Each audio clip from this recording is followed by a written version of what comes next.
turn off the old schoolboy cue, even though I don't want to. Righto, the boys. Boys are back in town. One of my favourite guests of all time. I think a fan favourite guest as well. My man has a Bink. What's going on, bro? Dude, it's good to be back. It feels like it's been like 2 years since I've been sitting here. It's crazy. It feels like so long, but it's only been probably like 12 months, eh? Yeah, I don't know, man. You're telling the story on that one. We've had a bit on since. But I know I do get to see your pretty face a lot around Burleigh, so it feels like it was yesterday, sort of, but I don't know where I'm going with that. Do you find it strange that you're doing a podcast in your old workshop? Dude, I can't believe it. Literally right behind me here was the toolbox, and then there was a workbench just there. You've really transformed this place. It's epic. Look what you've done with the place. It's unreal, mate. Oh yeah, so Harry is my landlord, as well as my mate. I never thought my life would be so weird as to having Harry Bink as my landlord. Dude, it trips me out as well, man. It feels like it was yesterday. I just moved to the Gold Coast, like doing the movie world stuff. That's what I originally moved up here for, and then after that, I ended up I was installing solar panels, doing labor work for a while, like sort of living week to week and whatnot. And then that was when I was 19, 20 even. I was still living week to week, like all of like 20 years old, and then.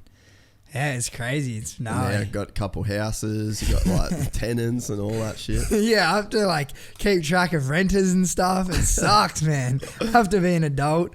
I have to pull it. I have to clean all the time. It's definitely made me grow up a lot more and just take on a little bit more responsibility as far as being an adult goes. Well, I reckon so when we did the first podcast, I didn't really know you that good. I'd only seen you like a couple times, and I hadn't even been doing the podcast that long. Like it was one of the very first ones that we did. Yeah, it was super new. And it was like crazy. We'd only hung out a handful of times, and when we sort of rolled in, it was like we're getting to know each other on the podcast. And that was the first one for me where I realized, I was like, fuck, this is insane. Because like once you left, we did like 3 hours, and I was like, that cunt's like my friend now. You know what I mean? Like it was. We're mates. Did we just become best friends? So that's what it's like, dude. Yeah, dude. It's crazy. But yeah, so it was like that, and then we just started hanging out a lot, and then I can see like a massive change in you in some areas of your life of. Like, you've fucking grown up heaps, bro, just in like 12 months, you know? But then on the other hand, you haven't grown up at all. Yeah. I'm never going to grow up. Nah, you're still a pest and a mess Yeah, at the same time. I think as far as like Instagram stories and stuff goes, I'm still a massive pest. Every time you like look at the stories, I'm always getting paid out because they're all like little micro dots. It's just of like, oh, I'm doing another bicep curl. No, something pathetic. But it's good, man. But it's sick though, like because you renovated this place when you were living here, and then you bought your new house, which is just up the road, and then like as soon as you got that, you like renovated everything, and I don't know, it just seems like you're at full, like you're still doing the same like crazy shit and dumb shit and having fun. Yeah. But then there's like a balance of, you know, like you're actually taking care of business. Like it's pretty cool to watch like a transformation. Yeah, definitely. Yeah, my old boy always taught us like work hard, play hard. But I think when he said that to me, I don't think he realized how hard. Yeah, he said hard, and I didn't realize. I didn't really know to what extent he meant. But when you get to wake up every day and do what you want to do, like doing the work and like renovating a place or whatever, like it's just. I sort of always try and bring it back to when I was working a full-time job. Yeah. And I try and use the formula of all my homies, all the guys that I hang out with when I'm home, like my brother and my housemates and stuff, they work full-time jobs. They're waking up at 4 a.m. to go to the gym before work, and then they'll work all day, and they'll go to the gym again after work. And I'm like trying to train with these guys, and they're just beasts. Like they're just so big and muscly and whatever, but they're just like. But it comes from like super hard work. Yeah, but they're just super driven and motivated, and but then on the weekends they party all day. Like we party all weekend and just run amok. But then But going back to the working thing, I'm like, dude, I get to wake up.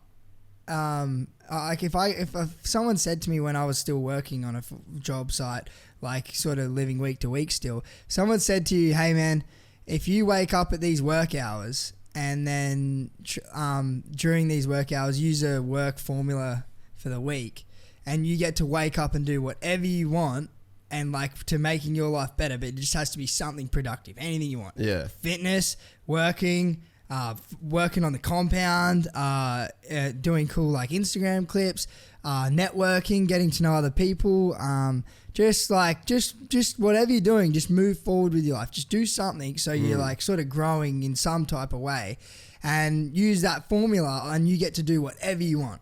So I sort of said that to myself when I was a younger kid, and then now that I have that flexibility that I don't have to show up to a job anymore, I don't have to show up to a 5 to 9 job. I get to wake up, train, go to a yoga class, get to like stretch, cycle, go to the gym or whatever it is. But then, so during the week is just all grind or like, home renos or whatever. So when I'm not riding, I like to like pick up the tools and use my time wisely while I am at home, because we're traveling a lot. So, I like to keep my mind productive and busy, because when we're on tour, it's just go, go, go, go, go. So I don't want to get home and be like, oh, that tour is massive. Like, oh man, I need to relax. Like, I just like to keep that flow going. So just keep charging and, staying really productive, whether it's, working on the house or working on my riding or whatever it is. But yeah, I really enjoy staying busy. But then when it gets to the weekends, we don't mind letting our hair down and run amok as well. But as I said, it is the perfect balance. And if I do party, I don't know, like everyone's like, man, I don't know how you do stuff the next day. But like to people that party, I'm like, dude, I don't know how you lie in bed the next day. Like It makes you feel worse. I couldn't think of anything worse, lying in bed looking at a ceiling feeling sorry for yourself. So you've got like a good disease that like a lot of people don't have. I think if you're gonna be like the saying, if you're gonna be dumb, you gotta be tough. But like if you're gonna party, like dude, wear it the next day. Like get up and do shit. Don't like sweat it out. If you lie in bed with a hangover, you are the hangover. All the shit in the alcohol is staying in your body, and it's putting shit thoughts to your brain. Yeah, the system's on idle. Yeah, so it can just like stay and there. it's gonna take 3 days for it to. If you've had a good crack the night before, like it's gonna take at least 2 days for it to like get out of your system to feel good again. Where I always will try and just do whatever I can to just sweat.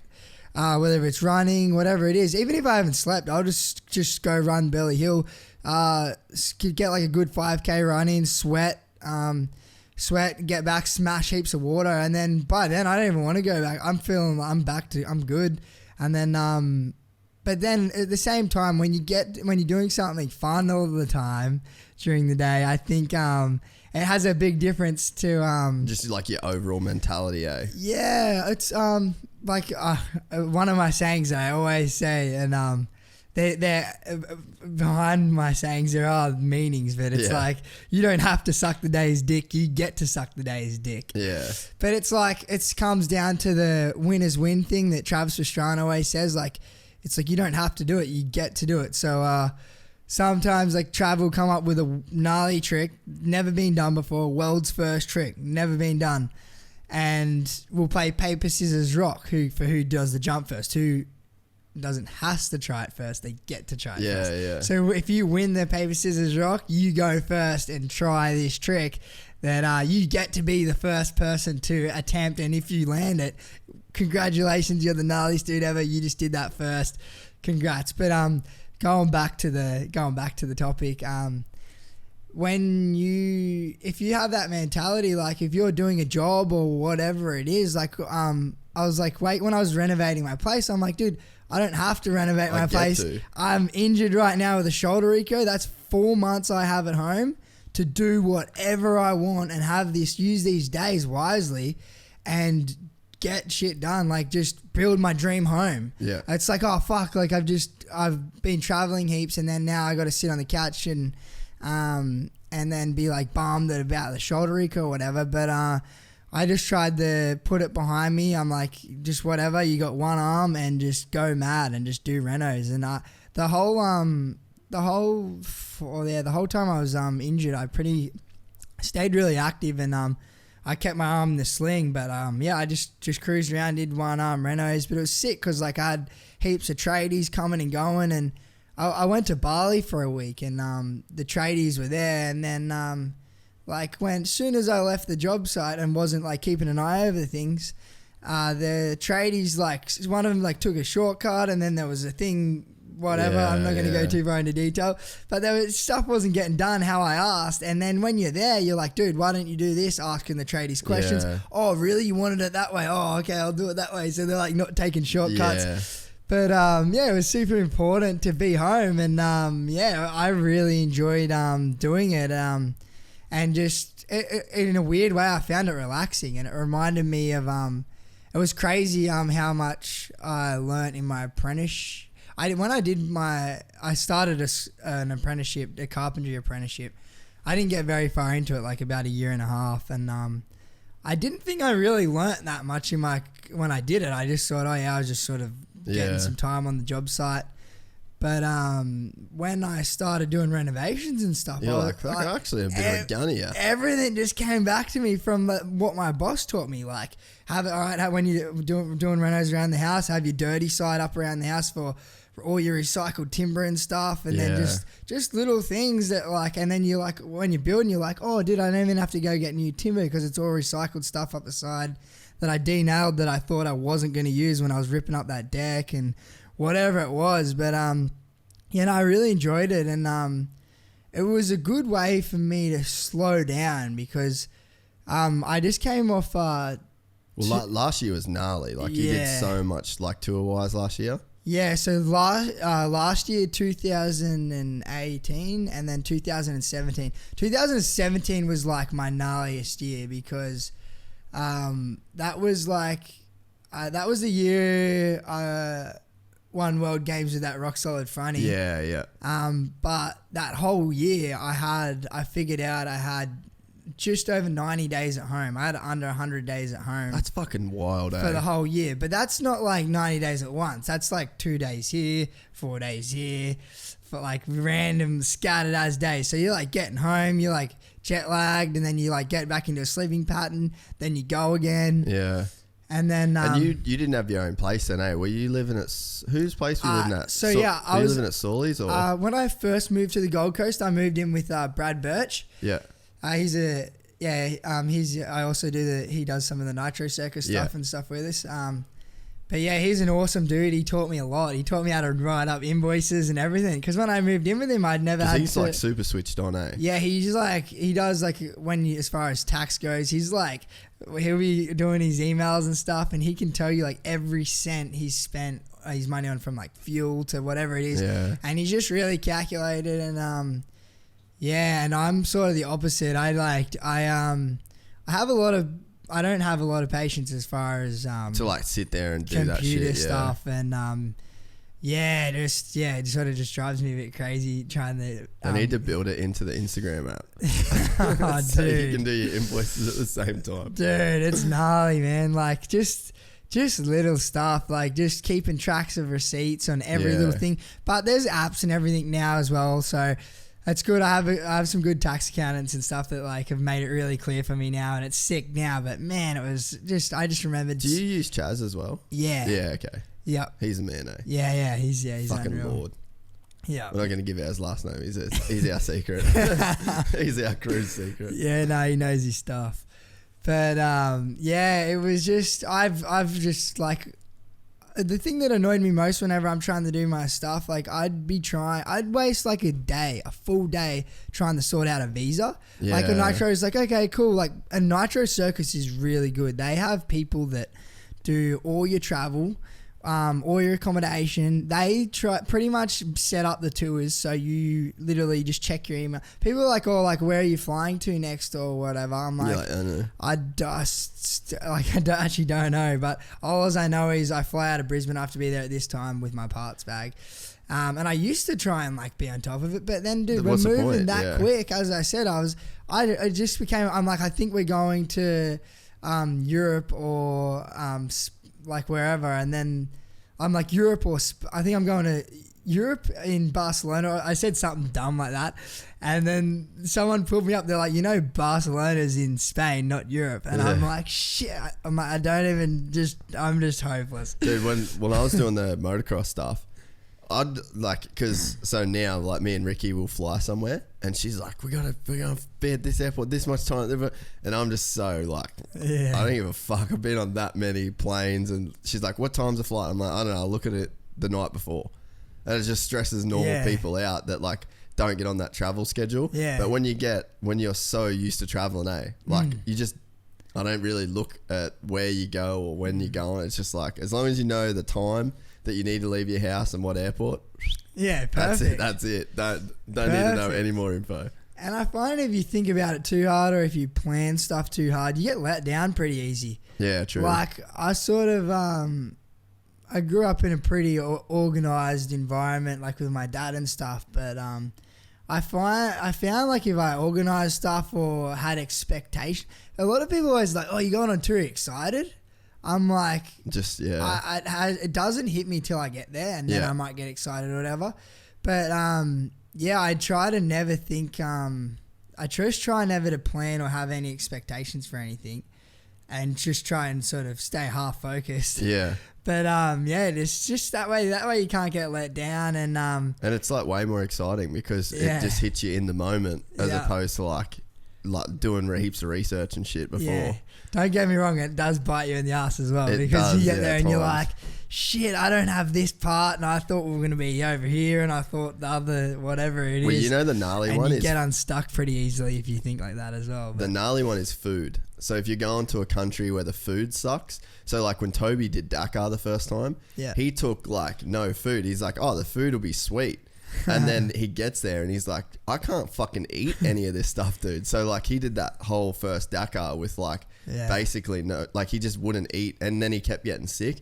So now my mum goes shopping for him before Dakar. Crazy. And just gets like tins of baked beans, and he takes like a full gear bag of food because like there's just some places the food sucks. Yeah, definitely. So there's shit like that. Dude, the best one that I had, it was like right when I was traveling, just like flat out all the time, and we were flying to Norway, and I was like, all right, cool, whatever.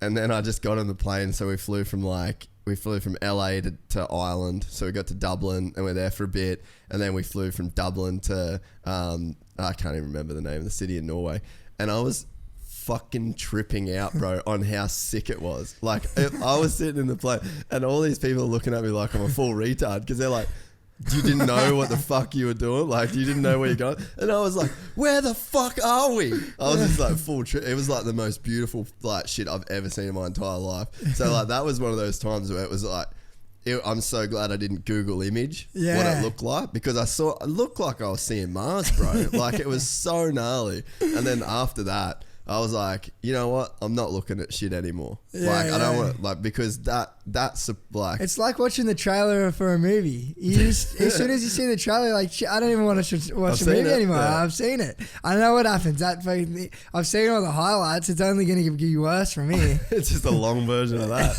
No shit. I pretty much just don't even watch movies. I just watch all the trailers and I'm fucking Netflix done.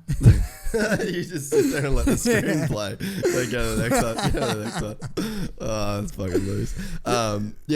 Getting back to that winners win thing. Yeah. You're so right, bro. When it was like 2-stroke week in Florida, and we were staying with Trav and Geiger and Dusty, and that's the first time I got introduced to winners win. And I was just like, this is sick. Like, because that is like a really crazy mentality if that's how you think. Like, if I win this, then I don't wait to see if you can do it good and then go from there, or wait to let you check the speed and you check the fucking run up and all that. It's like, I'm going to do this first. Like, it makes you super accountable, eh? It's like a pretty inspiring way to live. Yeah, I think that you should always think like that with everything you do. Like, yeah, if you carry it over, it's legit. Yeah, I don't mean to get too deep here, but... Go deep, bro. We got Go hours. Deep, man. Go deep. But there's a one thing that I seen. I I seen it. I read it somewhere. I can't remember exactly where I seen it, so it might not be true. But I did read or hear or see something somewhere. Australia has the highest depression rate in the world. Can you look that up, Mick? Yeah. That's what. I could be wrong. I don't know. I heard it somewhere. And then when I heard it, I was like, it sort of makes sense to me, but that's fucked because Australia just has it so damn good, so damn perfect, and Australia's just a perfect country and everyone has it too easy. And then there's all these young kids that are like seeing, obviously going into the whole social media stories, how it makes people feel, impact with likes, views, all that stuff. And then they're making their decisions or whatever. Like Instagram was invented to post whatever you're doing with your life. So then people are like not posting stuff because they're worried, might not get enough likes as others or whatever it is. And as it breaks down to all their self-esteem and all that stuff. And there's all these young kids saying that they have depression, anxiety, all this stuff.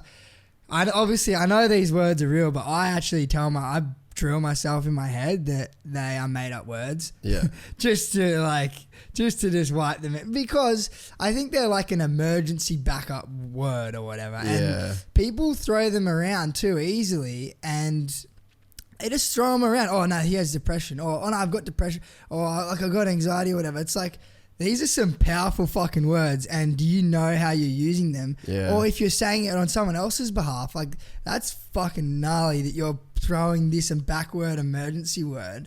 And there are so many situations with young people and stuff, young kids growing up, being like, oh fuck, no, he gets anxiety really bad. It's like, fuck.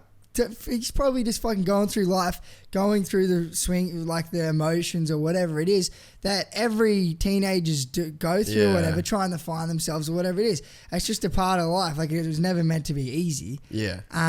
But then it goes all the way back with like, you don't have to do it. You get to do it. Yeah. Dude, if you're like over your job, it's like, dude, lucky you even get to drive a car to work or whatever. And like you sort of have to go on a trip to like Bali or like or maybe like the Philippines or something to really see how people live. And then like majority of people that sort of like claim that they do have the whatever it is, I think like maybe sure like for 5 or 10% of the time it's probably true and real. And I'm not saying I feel sorry for people that do suffer with that and stuff. Yeah. Like I know, you're right. I know how serious it is, but people just throw those words around and don't realize how serious it is. And I hear these words, like I hear those two words regularly, regularly. And especially every time anxiety, I hear it, dude. Anxiety is the one that everyone's saying at the moment. Yeah, but I think people need to understand the power of what it is. And as I said, I feel sorry for people that do suffer for it or whatever, and I know whatever. Yeah. But I think it gets thrown around too much, and there's just just all comes down to you don't have to do this, you get to do this. Yeah. If you think like that, you'll be fucking killing it. You'll be floating to work. You'll be whatever it is. Like you get to finish, like you might have to work an 8-10 hour day, but like or whatever it is, like but you get to like see your mates at the end of the day, you come home to a family, whatever it is. Like as soon as I started thinking like that, doors just open. Yeah. No, like, I totally agree. It was like a fucking tidal wave with doors just opening. I'm like, thank you. Doors weren't even locked. I was just fucking walking through. Some of them had automatic sensors on them. I just fucking walk and these fuckers would open. It was sick. But I think, just everything, all your decisions that you make, it'll snowball. Every little thing you do, the random that you fucking meet at your hairdresser, like, everything just snowballs. Like people talk. It's a small world, and we're here for a fucking long time. So might as well make it fun, dude. It freaked me out. I turned 25 not that long ago, and I was like, someone said to me, I'm like, on my birthday, they're like, so Harry, think you just turned 25.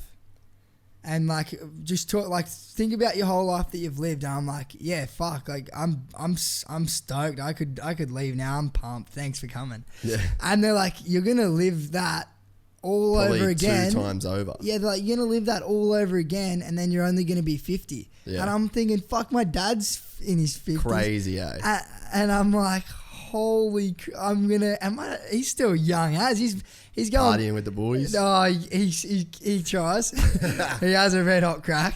But he's like probably one of the biggest lightweights I know. He's awesome.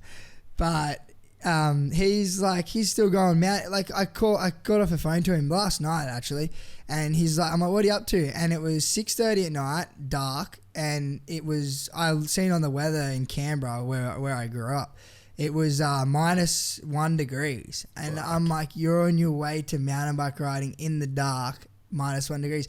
He's like, yeah, like I just can't sleep at night, so like it helps me sleep. What a fucking boss, eh? I'm like, shit, like, yeah, and he's 50 going mad doing that. I don't know exact age, sorry, Dad.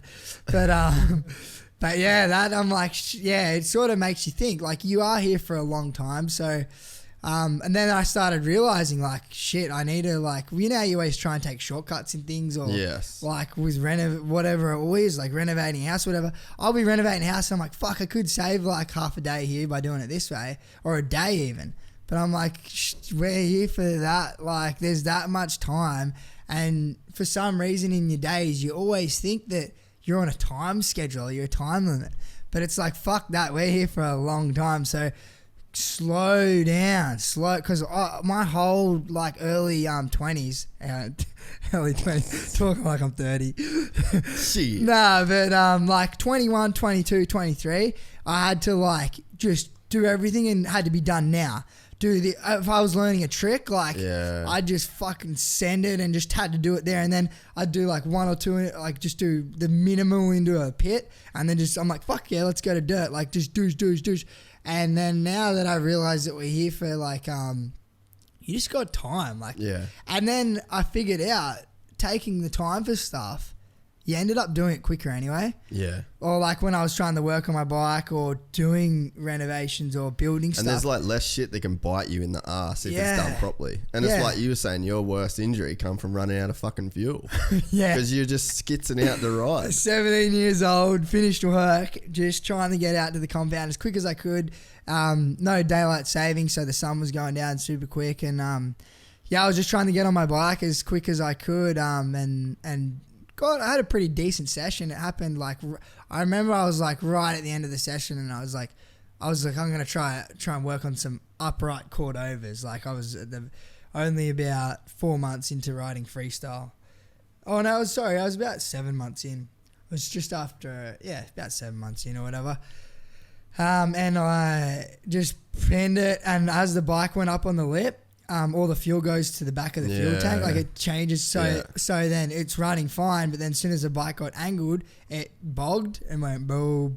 But unfortunately, it was just enough revs to get me to the worst spot of the back of the down ramp. So it's bogged, I've chucked the bike, went through the bars, threw it underneath me, and then I landed on the back side of the downy super hard, and just shattered my right heel and broke my right tib and fib, and just did a heap of ligaments in my ankle. And then, now I have like 20 screws re-embracing my right heel, and That's so fucking gnarly. I should try to find the photo somewhere. It looks like a pinball machine. Yeah, it's a war zone. Literally.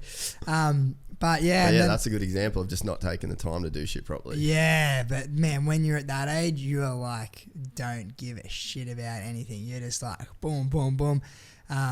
Just super careless. I think you sort of in that mind frame till I was till at least 21. I don't know, just like didn't care, had to happen now. Or that's been the big, like, because I'm 31 in a couple weeks, dude. Like, it's crazy, but like even for me, that I think I've had businesses like since I was 17, 18. Like, I started business the day I left high school. And I was like, get to print t-shirts, and then I was doing stickers, and then I was doing this, and then I was doing film. You come up with a business idea, but then you don't even stick to it. You're like, fuck yeah, I got a new idea. Exactly. Yeah, it's the same sort of thing. And then, but like, it's only been with the podcast, like we were sort of saying before, because you're like, oh, you're nearly at 10,000. And I'm like, fuck, I could have boosted posts, I could have paid for likes, it's just, who gives a fuck? It's not even, it's only just been over a year doing it. And it's like, it's so easy nowadays to just like just try and do everything and like, I'm gonna have fucking 500,000 followers and blah, and it's like, slow down, cunt. Who cares? Like, it's the same example with earning money, like earning money, followers, whatever it is. Everyone sort of wants it to happen overnight, but you sort of need to take the time. And when you're doing it, if you're gonna start it, I think do it because you want to do it. Yeah, you got to enjoy the process. Yeah, don't do it fucking checking your bank account or your refreshing your followers. Like if you catch yourself refreshing your shit or checking it daily, it's like bad news. You're putting bad energy into your brain. Yeah. Like I think that you just need to set some goals, whatever you want to do, but set them for the right reasons. Yeah. Everything starts with why. If your why doesn't make sense on whatever the hell you are doing, it's like you're doing it for the wrong reasons. Yeah. So always ask yourself why. Why do I want that? What? Like, I won't. Yeah, one of my buddies is just like always like, I'm like, all right. So why do you want to do that? Oh, like everything he wanted to do is just to earn millions, either money or or whatever. But I'm like, why? Oh, because they make fuckloads of money.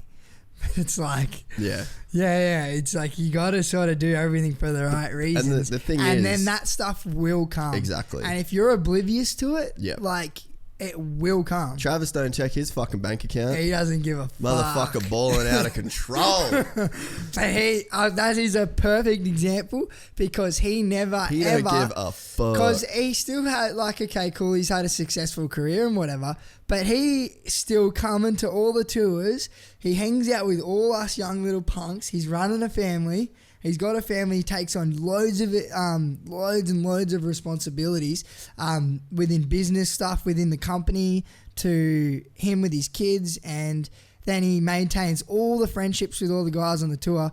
That guy is just mental. Like, and I learned a lot going on tour when I first went on tour with those guys.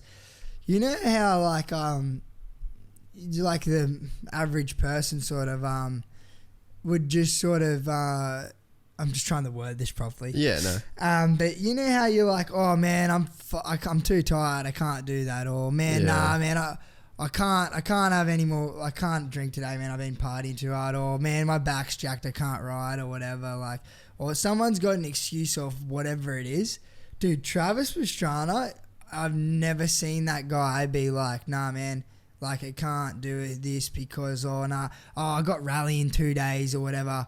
Or nah, man, I can't do that trick because I haven't rode in a couple, which is how you should probably think so you don't kill yourself, which is super awesome. But you need that perfect balance because he is a very talented human being. But the belief in himself that he has is really amazing to be around. Yeah. So I just look at that and try and work off that all the time, and really, but at the same time being smart because you don't want to go out and kill yourself or hurt yourself or to have a really gnarly injury that you can't come back from. But it's super gnarly finding that balance, but I think that it's just super important. But going back to the story, too tired, too whatever, that's just a load of shit. I think from like the age from like when you're young, just like whatever someone else is encouraging you to do, whatever, I just do it. That's what I always tried to do. If someone was like, hey, do you want a beer? If I said no to not having a beer with them, I thought that like that's my way of saying, no, I don't have time for you. Yeah. Yeah. So like, if someone's like, "Oh, do you want to come for whatever it is?" or "Here, have a beer with me," when I'm on tour and stuff or whatever it was, I'd be like, if I said no, that's like my way of saying no. Like I don't have time for you. So it's like if I have a show tomorrow, or whatever, it's like, dude, just back it up, charge hard, do it hard, go like just do shit, make shit happen.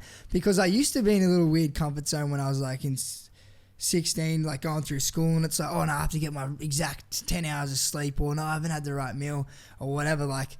And then I try and go back to like the guys like at war and stuff, how you hear stories how they didn't eat for weeks and they're running these kilometers, and so it's like your body can do it. Yeah, fucking know. So fucking have a go, have an all-nighter, do whatever the fuck you need to do, show up to the media or whatever it is, but like your body can do a couple of all-nighters of sleep and just function. Yeah. So do it, and then you create these new boundaries and these new it's almost like what you think is possible for yourself gets like a little bit bigger, and a little bit bigger, and what you think was this turns into this. Yeah, but you don't go from there to there. And it's like over a period of time. Yeah. And you're doing it for the right reasons again. Yeah, exactly. And you're not like monitoring it, dude. I think about me and Wes were joking. Oh, you would have never met Wes. He'll be at Ozx Open. Fucking Lord. He is the guy that I used to do all my filming with in America. And fuck, bro. Like I was telling a story on the last podcast with Rob Beams that we were doing, like we took Adderall. Just like we flew in, had to drive for like, we drove to Carmichael's house. We filmed there all day. We drove all night to fucking Alden's place in Florida. We were fucked. Both took Adderall. I had this massive camera at the time, you know, that big slow-mo one. So I had that, and I didn't have batteries for it. So I had to have a fucking Honda generator, and we're just sending it, bro. And it was like full summer, and we're filming this 30-minute moto of like Roxon, Cincerello, and Anderson, just full send mode. And it's like, we were cooked. We drove back to the house and we were exhausted, and we both looked at each other and we laughed, and we were like, fuck, it's pretty gnarly what's possible in 2 days. Oh, it's mental. Because like you'd look at though, you know, we were in 2 different states, 2 different fucking facilities, all the hard drives we used, the cards were done, like everything got done, bro. And we were redlining. Yeah. But then like it was like after that where that like become normal. Yeah. Where we were like, that's tour life, man. That's we can tour send life. it. Yeah, it's so true. That is the most perfect example. Like you get to an event and you're like, and you're just like jet lagged, you run down or whatever it is, and it's like crap. Like how am I meant to function or do this? But you just do it. Like there's no like there's definitely there's definitely like it's like a mentality almost, because like I've never trained real hard in my life. Like even when I was full serious racing about moto, like racing moto, I thought I was like training hard. Yeah. I wasn't. But then like with what I've been doing the last like 18 months training wise, fuck bro, you can do so much, eh? And like I would get out of bed and I'm like, I got training at like 9:30 if I do the morning training. So I get up and fuck bro, like I'm sore, like I feel like my shoulders can't go down, my feet hurt like fuck, I can barely walk to the toilet. I walk to the toilet, I sit down and I'm on my phone for like 20 minutes because my fucking feet hurt. Yeah. And then I'm like, I don't even want to get up to walk to the couch to have a coffee. Yeah. And then like you're sitting there and in that moment you're like, there's no way I can train today. And then you look at the clock, and you're like, fuck, it's almost 9.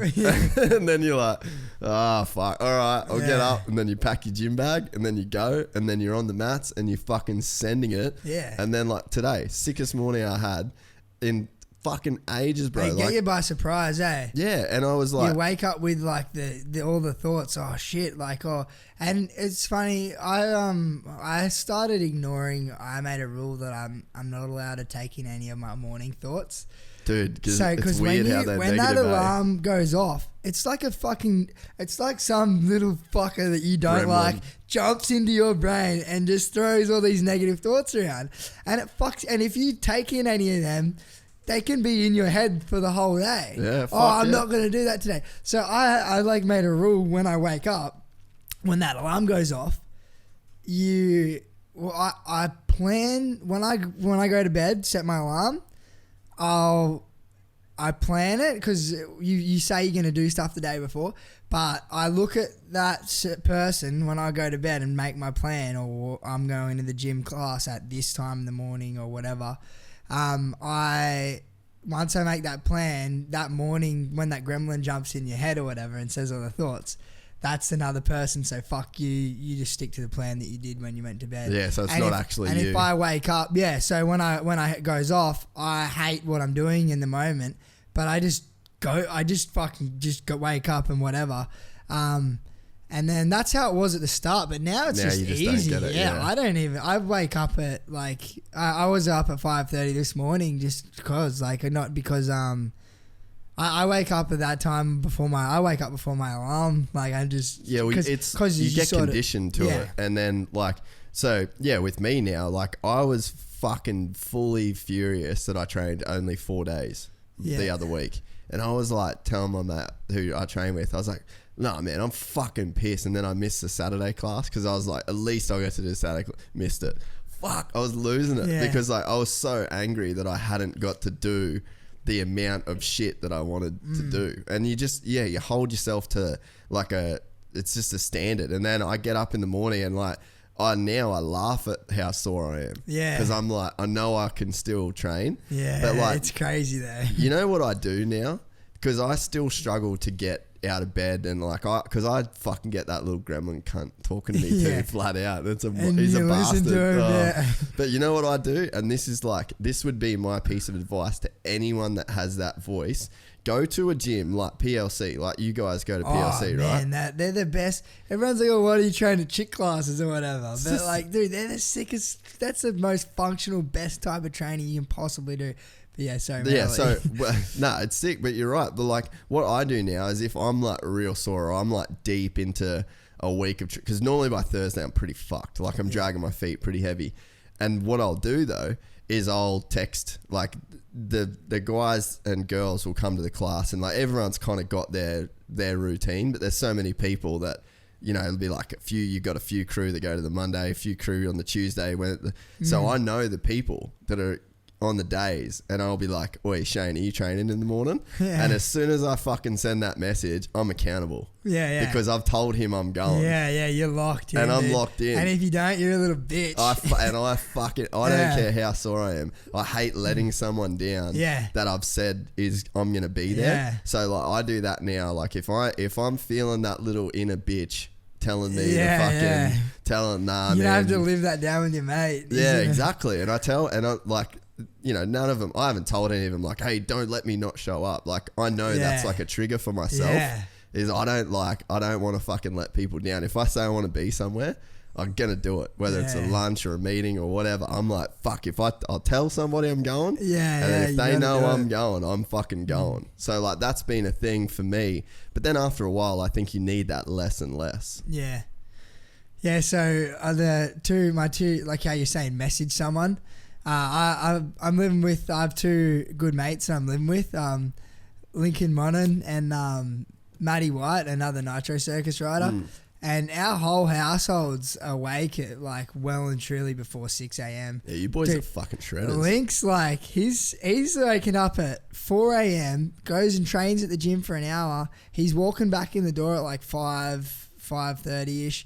Smacks down a quick feed, and then he's at work by 6, works till like 3-4 o'clock in the afternoon, and then about like around there, and then he'll go to the gym straight after work and smack out another set. Like on the way here, we just seen him. He's on his pedal cycle bike. We're like, where are you riding? Cycling a coolie. Yeah, cycling the coolie and back. I did that ride with him last week, and I felt like I was I felt like I was on a sprint. I was just trying to, at first he took off and I'm like trying to keep up with him. You're like, what are you doing, bro? I'm getting pretty tired. And then I'm like, he just sort of got me off guard. He just started pedaling. And then... he was motoring when he went past us before. Yeah, dude, he holds that pace the whole time. Fuck. So yeah, I'm cranking, like I've got my headphones in, just going pretty gnarly, trying to keep up with him. And he, of course, like when it's peak hour when we go, cycling scares the hell out of me. If I'm gonna get hurt, it's gonna be on a cycle bike, 100%, man. It's fucking dude. Gnarly, everyone's like with like risk factor and all that stuff. Like I whack off to like about risk evaluation and all that stuff, but like I like looking at statistics and like calculating risk, like just I didn't know you were into that at all. Figuring it out so I don't fucking kill myself. But yeah, like I like trying to look into it and figure it out, and I don't use it as a gauge, but when I get on a cycle bike, I'm like, This is fucked up. But I'm like, if I get on it, I want to be well and truly out of peak hour hours. And like last week, he's like, dude, come on, man. Like, you got to come. I'm going. And I'm like, no. Like, it's fucking peak hour right now. It was like 4 p.m. when we left. And I'm like, dude, I'm not coming. And he just starts calling me a little pussy and all this stuff. I'm like, all right. And then before like 2 minutes later, I had all my gear on and we're riding out. But I almost got hit by a car twice in this. We went for like a 35k ride.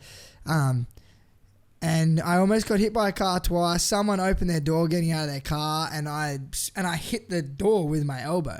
Fuck. And shit myself. Yeah, it was gnarly. And then, but then we're just cranking, and it was school holiday, so there's people out everywhere, and yeah, it was just gnarly. Link nearly cleaned up a family, like, but just because people Link nearly killed a guy. But yeah, I just think, and like Kane saw cycling. I know he snapped his tib and fib. He got cleaned up by a car. He literally only just got his bike and only been a handful of times, and like, shit's fucking sketchy. Cycling scares me, dude. You know what's crazy? Good fitness though, unreal. Feels good to do. I went cycling with Chaz Mostert for a bit. Like we were going a little bit riding from his house. He lives in like Hope Island to the Spit. Yeah, we go sick. back. And fuck, bro, like, I've been riding motorbikes my entire life. Like, I have bike skills to know how to handle that shit. And, like, I was looking at these fucking dudes with their wife. They're all, like, accountant-style dudes, you know, like little cafe racer guys. And they're, like, taking off. And they're, like, getting headshot. And I'm like, cunt, I feel like this is sketchy. And you can't even ride, bro. What are you doing here? Like, if I'm feeling like this, then you're gonna die. But like you look at all like young kids, I'm probably guilty for it as well. But just how like you sit on your phone, you go on autopilot when you're driving or whatever it is. Like, but like someone that's on their phone and like all the people that drive their cars around the road. Like I think being on a cycle bike, like you're putting yourself at a pretty gnarly risk of like someone just to be dazing and then you get hit, man. Like it's going to be a freaking game changer for the rest of your life, really. Oh yeah. They're no joke. Dude. But it's pretty rad that I love cycling. If you got some quiet roads and stuff, it's unreal. Best fitness and yeah, it's Have you ever done much mountain biking? I haven't done much, but I've done it like a handful of times. See, I like that because you're off the road. It's like crossover skills of moto sort of bike handling. Dude, before I started jiu-jitsu, I was doing like 100 Ks a week on the bike in the like Daisy Hill and Narang and stuff. That's loose. Yeah, I was like fully into it, because we rode our whole lives like mountain biking in Cairns, but then just got super into it for the fitness side of it. But like that to me seems wicked. Yeah, awesome fun. Yeah, it seems way better than being on the road. The mountain bike, definitely. The mountain bikes cost more than dirt bikes these days. Fuck, bro, that one I've got out there is like $7,000. It's retarded. I'd never I got hooked up with it. I'd never pay for it. It's more than a 2017 dirt bike, pretty much. Dude, speaking of dirt bikes, how was QMP the other day? Oh, dude, are you a QMP bandit now? I want to, but it's just sort of like I got X Games in 3 weeks, so I'm gonna try to ride as much as I can down at 50, 60, but dude, it was unreal. The track looked sick. The track, first time I got on, this was the first time I've rode tracks in like 3-4 years, but the only other times I've had freestyle suspension, cut out seat, high bars every time I went on a track since I like raced when I was 16. So I haven't like rode it on a track properly like I did the other day. Sammy Moore. Yeah, had his new 450. Yeah, he had his. He actually doesn't ride too bad, old Sammy. Yeah, he's a beast. But he beat me a day in the dirt. All right, he got one over me. Did he? Yeah, I'm gonna fucking towel him this year, but stop it. We went in the media day and I was fucked. That's I'd awesome. Slept in the van all day, bro. Oh, dude, that was a big weekend. Yeah, I was cooked. And then that was a big weekend. We went out there and like, this is how fucked I was. I was like, I'm not even gonna ride my bike, dude. Like, because it was clean and everyone's was fucked. So I just rode my friend's bike. I got out there and I was just like, this is the shittest thing ever. The track was fucking gnarly rough, dude. So I'm gonna smoke Sammy this year. I'm gonna train for it. Dude, it just wouldn't stop raining that weekend. It was fucking fun. You couldn't even tell who the riders were because everyone was just covered in mud. Oh, we were hanging out that night, eh? Yeah. I forgot. I was like, did I even see there you there? Was all sorts of stuff going on out there. Yeah, there was a bit going on, that night. Fucking hell. I just fully clicked like, I was with you. My bad. Referee. Are you going to be able to go down the dirt this year? Yeah, I'm going to. Unit contacted me the other day and they're getting together like a unit thing out there and they want to have like some unit riders. Yeah, it'd be sick. Doing I don't know, but they're going to enter us in and stuff. So you should ride your fucking road bike on the cafe racing track. They were doing that last year, dude. Heaps of people ride shit. Yeah. Is it going? It's going, but Every time I'm scared of snapping that thing in half. Yeah, true. I'm just going to get I'm trying to find some stock suspension for one of my 16 bikes. I feel like so I can get some laps in. We might have something at home. Beautiful, mate. Yeah, we got to figure that out. So, what was that depression? Did we find out? Pretty much spot on. Really? The Ukraine, for obvious reasons. The Ukraine. Fuck the Ukraine. But yeah, Australia was second. Australia. That's gnarly, bro. Second. So who was first? The Ukraine. Oh, I was about to say what is Ukraine, but it's a place. Yeah, it's like country? near Russia. It's like in the Eastern Bloc. Oh yeah, that makes sense because the sun doesn't come out over there. Nah, fucking it's That would be why, and it's a 'cause communist country. They never see the sun. That would be. At Chernobyl, obviously that. Oh yeah, they had like the nuclear reactor fucking blew up there as well. Oh, so shit. that's like cooked some. Yeah, that's like bad effects. That Australia is. Australia number 2. That's actually quite disappointing. Which is kind of sad because That's we fucking are super sad. they say we have one of the best countries in the world. I'm not What going to would get all quality of life. Can you just search like quality of life? Because I feel like Australia would be up there in terms of quality of life. because I'm not going to get all American about it and say we have the greatest country in the world. We got a pretty And, fucking good country. From like what people, I love Australia the most out of anywhere I've ever travelled, but I think that Australia as far as education and like Yeah. I remember for a while Melbourne was the most livable city in the world for like a couple years now. I think it only just changed last year. Yeah, I feel like what's the most? Yeah, like we're definitely in the top 10. It starts with Hamburg, Germany, Yeah, New Zealand, Netherlands, Finland, Swiss, Australia. yeah. I mean that's crazy that we've got like the problem is though, man. So here's what I think. You've got the most, like Australia's got one of the best quality of life or like most livable countries in the world. Yeah. But then it's got one of the highest rates of depression. And I think it's like what you were saying before is like life's not supposed to be easy. Nah. And I think that you get this, like there's definitely this younger generation. And I'd say I feel like my age, there wasn't this whole thing about like participation awards and like if when you're at school with my age it was like if you fucking lost you lost, like it wasn't like it is now. There's a participation or however you say Yeah, that word. like but like that's there's awards for everything and they try and make you feel like everyone feel welcome. everyone feels special and everyone like you can do anything you want, and it's like the whole you can do anything you want. Well, yeah, technically you can, but you also need to work your fucking dick off to do it. Yeah. There's no free lunch in life, and I think that it's supposed to be super hard. And the reason that you get something really rad is because let's say there's fucking 10 people trying to be Harry Bink, right? You were the one motherfucker that actually pushed hard enough to be there. And those 9 other dudes, they either gave up before they got there or they didn't try at all. You know what I mean? Yeah. And I think that's where we're getting that sort of mentality these days. And then I think, yeah, you do add in Instagram and they're like, fucking Harry, all he does is fuck around with his mates all day and blah, blah, blah.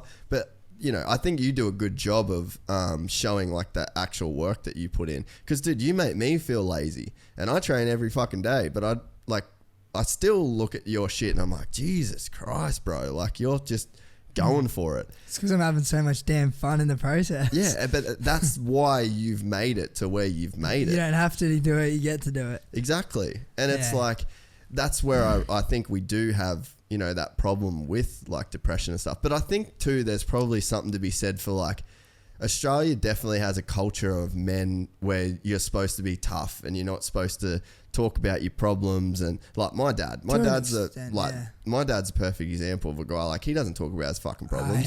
He just gets it done. Like that generation, they're in that world for sure. Yeah, but nowadays, like they don't know how to talk about it, dude. They're friggin' mutes. Yeah.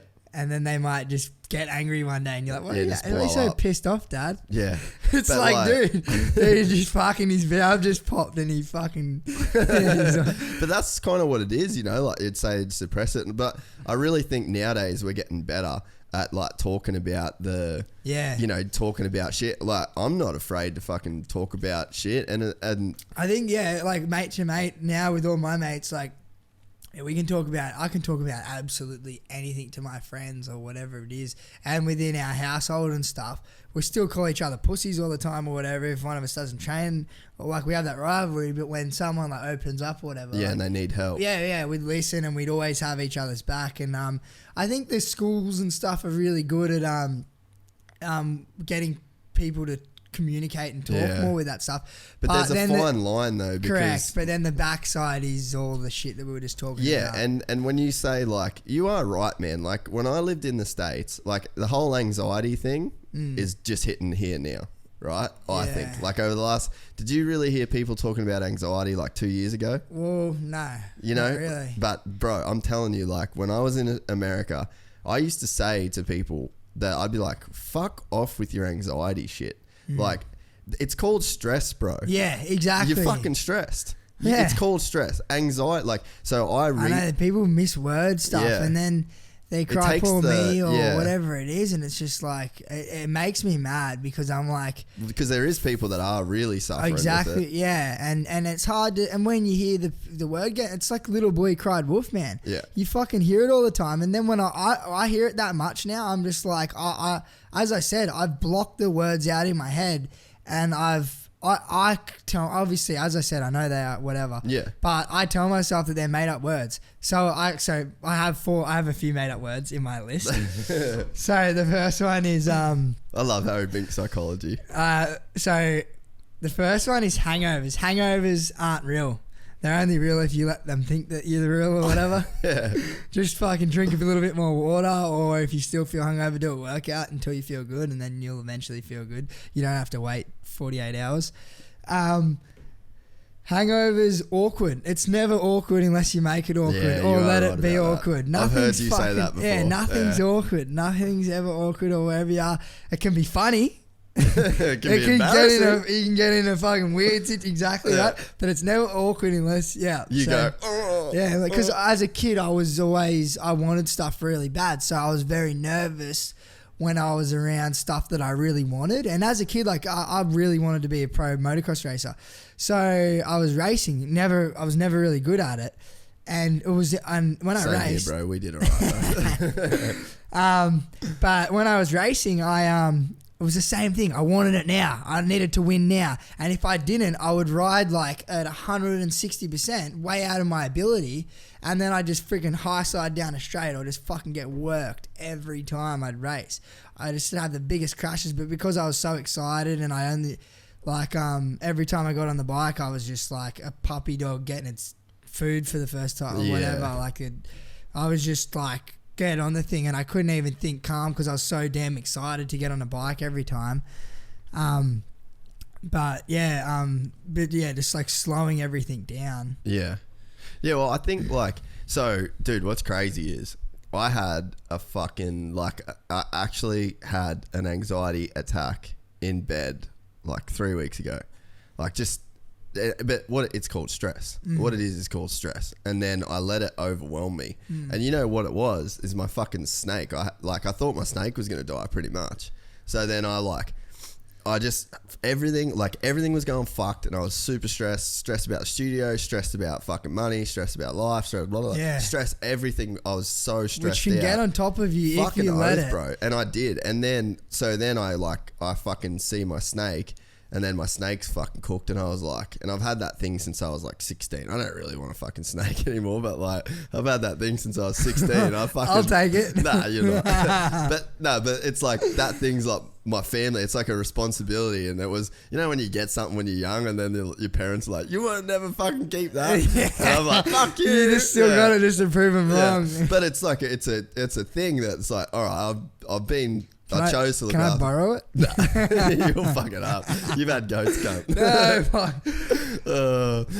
But so anyway, it all, like, I was just fucking minging, bro. Like, so then I'm in bed, and I'm just like trying to tell myself to just relax. But so anyway, I just had a full let go, dude. Like, I ended up getting up and walking around the house, and I was like real short of breath. I was like, am I having a fucking panic attack? Like, I was tripping out. Like, there was actually physically something was happening. That is called anxiety.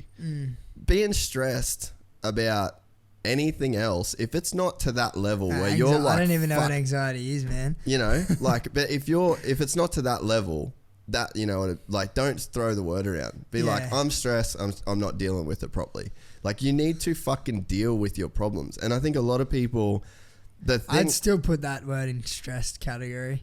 Yes. Even having a panic attack, you'd go, just stressed. Yeah, you're just stressed, man. But I definitely agree. Like, people throw that shit around. They throw stuff around. And it's like, that you need to realize, like, the extent of the word. But it's like, life's supposed to be this hard. This is normal. And like, so then yesterday, it was perfect example. I was having a fuck day yesterday, getting dicked around here, getting dicked around there, trying to do this, trying to do that, over it. I was just having a little let go.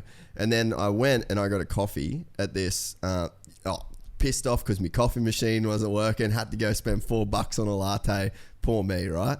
And then I go to this cafe and I sit down and like, I was even being like a dick to the chick that worked. Not a dick, but I was just being real short. And it's like, if you're being short with people, like, latte, and then you walk, like, what the fuck good is going to even come from that? Like, why don't you give her a chance to like cheer you up or try and cheer her, you know? I was just being a fucker. I think we're all guilty of being in a situation like that. But you know what, dude? I order my coffee and then I sit down and then I see right as I sit down in this chair and I go to sit down on my phone, I pull my phone out and then right there is this little charity tin for this fucking girl with leukemia.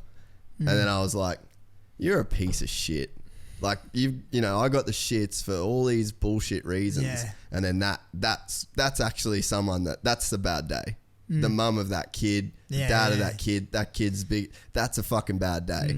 And it's like, and I guarantee you that they would be stoked if they get to buy a coffee. Yeah, exactly. You know what I mean? Yeah. And it's that's why you always have to go back to, like, you don't have to do it, you get to do it. Exactly. You don't have to have all these problems, you get to have these problems and you get to solve them.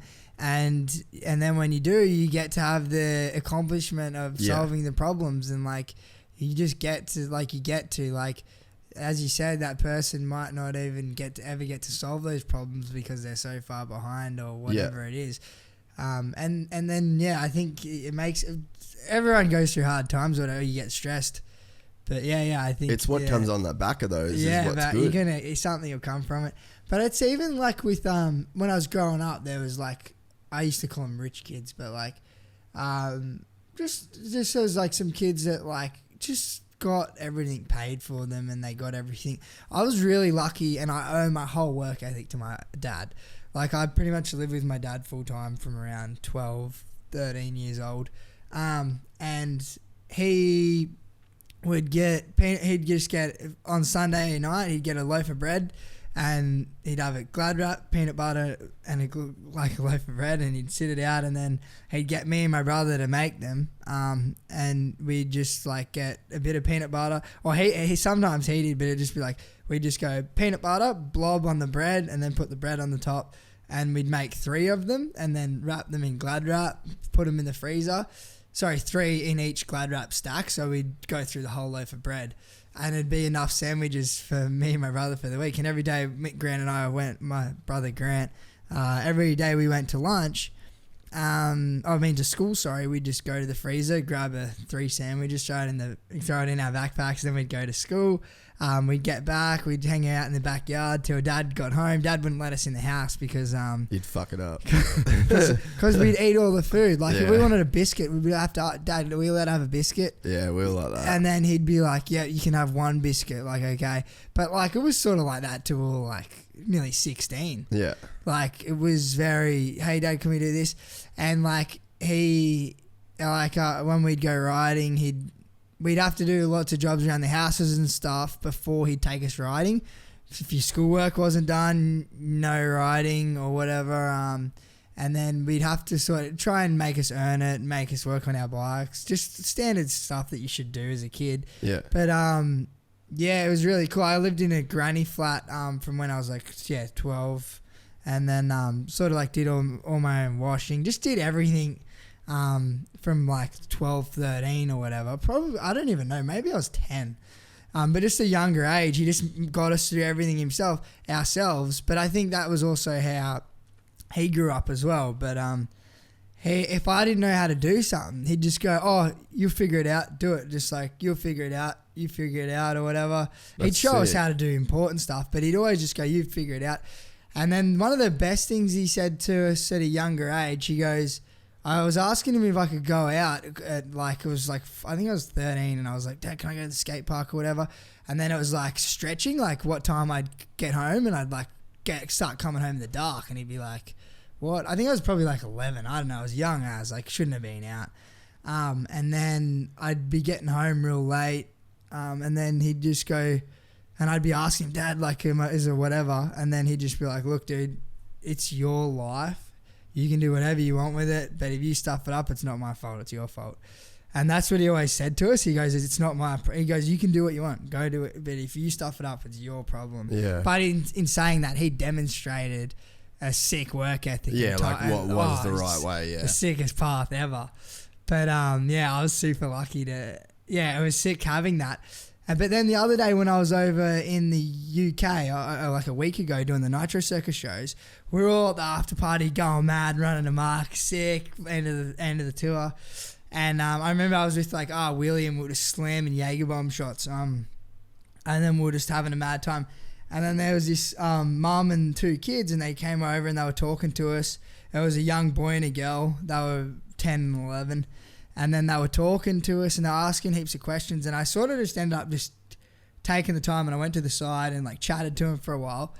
And then they were asked me, they're like, "What's the most, what's the best advice you could give these guys or whatever?" That's what the mum said to me. Yeah. And then I told them that thing. I said, I said, at the end of the day, your mum's going to try and do the best she can because she mentioned that they didn't have their dad around and stuff. Yeah. And it was just her. And I said, your mum's going to do everything she can and tell you what you can and can't do. But if you guys are going to live off waiting to hear what your mum says yes or no to, that's just her doing the best she can. And at the end of the day, your mum is only 10% of what you guys, what control she has over you guys. The other 90% is up to you guys. So whatever the hell you want to do or whatever you want to do with your life, if you want to listen to her and do good things, do it. But if you don't want to listen to your mum and to take up, that's your 90%.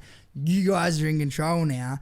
And the sooner kids get that, I think, sort of like that. But it makes sense, I man. found it really interesting. When I started saying it, I was like, that's how I I was like, shit, I didn't even realize. And then I was saying it to the kids, and then I realized, I was like, shit, now that I think about it, I'm like, I didn't realize, I thought it was normal at the time. Like, yeah.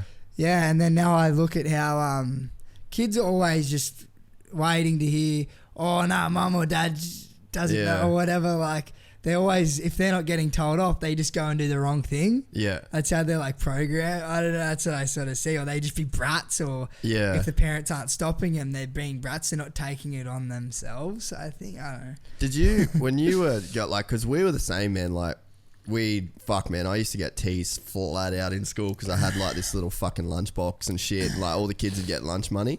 So there wasn't that many kids that would go to school with like a lunchbox. Yeah. And I used to, I remember mine was like a little esky with like a shoulder strap. So like I couldn't even fit it in my bag. So I was the nerdiest cunt. I had like a fucking backpack and then a big lunchbox that I used to put on my shoulder. So I was just the fucking dorkiest dude ever. That's it. And I used to just get paid out, flat out for a day. And I Jungle Jace. The Jungle Jace. And I hated the kids that like had tuck shop money, and they were just those little asshole guys. But they're the kids that are worse off these days. They are, right? I was just going to say, like, do you reckon that because like you went through that? I'm like, Dad, buy me this damn lollipop. It's 20 cents. Yeah. I don't have 20 cents. Dad, can I please have this? Why the hell won't you buy me? And I'd get so mad. I'd clash with him and say, why the friggin' tight ass? Like, I'm thinking and I'm blowing up.